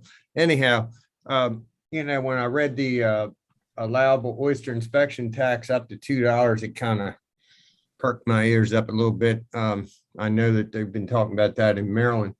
So that's changing from what to $2, and then and it also was very specific to say it's used solely for planting seed or shell oyster on working bottom. So what was the tax before it was raised? Thank you for that question, Delegate. So we actually already passed this in 2013. This was chapter 234, 235, I forget the bill number, of 2013. It increases the maximum fine. I'm sorry. Are you talking about the tax or the fine? The tax. Okay, so I'm sorry. It changes we changed in 2013 to allow the allowable oyster inspection tax to be up to $2 per bushel and to require the proceeds to be used solely for planting seed or shell oyster on working bottom. So we already did this 9 years ago, and we're just coming back and making sure that it takes effect because Virginia did it as well. All right. So you're making the Potomac River Compact align with the state of Virginia in essence. Is that what you're saying? We are clarifying that these actions that we've already taken in the past are going to take effect with the way they work with the Virginia law. Okay. You good, Jay? I guess. Okay. It was a little bit confusing, but I'll talk to Delegate Carr on the side. Thank you. Okay, sounds good. Any other questions for Delegate Carr? If none, thank you very much. That ends the public hearing on House Bill 711. We will proceed to the last bill of the afternoon, and then we'll have a voting session. House Bill 714, Delegate Stein, Vice Chair. Thank you, Mr. Chairman and committee members. This bill deals with the Bay Restoration Fund, or BRF, and privately owned wastewater facilities. The bill provides clarity as to when these facilities can be funded under the BRF to clean up nutrient pollution. So what the bill does is it defines a privately owned wastewater facility as a facility that's owned by a private entity and provides wastewater treatment to multiple residential dwelling units. So if one of these wastewater facilities doesn't provide any service to residential dwelling units, it's not eligible for a grant under the BRF. And it also says that MDE cannot provide funding to one of these wastewater facilities that within the past 2 years has not complied with its discharge permit unless the owner of the facility lacks the financial capacity to upgrade the facility is independently owned, and the owner is not a subsidiary of another business. And the bill also adds reporting requirements related to funding of these privately owned wastewater facilities, and also reporting requirements regarding the intended uses of the Water Quality Fund. So with that, Mr. Chairman, I urge a favorable report, and I believe there are a couple witnesses who will be testifying in support. Yeah, let me flip to the, first witness is Evan Isaacson with the Chesapeake Legal Alliance. Evan, welcome to the committee. You have 2 minutes. Thank you, Mr. Chairman and members of the committee. I am Evan Isaacson with the Chesapeake Legal Alliance, and I'm here in support of HB 714. We submitted brief written testimony, and I'll be even more brief here today for your benefit. Essentially, the bill broadly accomplishes 3 things. First, it will have a significant fiscal benefit for the state and especially for local governments, freeing up potentially tens of millions of dollars to be used mostly as assistance for local governments for upgrading their sewer and wastewater infrastructure. Second, it's worth pointing out that the bill is in harmony with the longstanding intent of the Bay Restoration Fund statute, which again is to provide assistance for upgrading local water quality infrastructure. And third and finally, the bill enhances transparency by providing for some basic reporting requirements for the benefit of the General Assembly, DBM, and the Bay Restoration Fund Advisory Committee. For these reasons, I urge a favorable report on HB 714, and I'm happy to answer any questions. Okay, thank you very much. We'll go to the next witness, which is Robin Clark with the Chesapeake Bay Foundation. Robin, welcome back. Good afternoon again. Thank you, Mr. Chairman, members of the committee. Robin Clark with the Chesapeake Bay Foundation, Maryland staff attorney. Here today in support of HB 714. Just would add one point to that of the previous testimony, which is that the Bay Restoration Fund is funded with public dollars, right, through the flush fees that everyone in the state pays. And we want to see that funding directed back to public purposes, primarily to upgrade wastewater treatment plants. We think the bill does a good job of furthering that mission, and also appreciate their reporting requirements, which will help with transparency and accountability and to see our progress towards the Chesapeake Bay Blueprint. For these reasons, we support HB 714. Thanks. Okay, it appears that no one else is signed up to testify, so we'll go to questions if there are any. Or Trish, did I miss anybody? I don't think I did. No. Yeah, okay, any questions? All righty then, seeing no questions, that ends the public hearing on House Bill 714. Thanks to all the witnesses who've testified before us. Are we, Trish, are we going to go use this Zoom or use a different Zoom for the voting session? No, so everybody has to log out and log in with the voting Zoom that I sent out. Okay, terrific. Well, everybody. It says 3 p.m., but what time do you want to vote? You want to vote in 5 minutes or? Yeah, I'd like to vote in 5 minutes. Okay. I'll get ready in 5 minutes. You have to change the time? No. Okay, all right. Okay, so everybody log on in 5 minutes. See you then.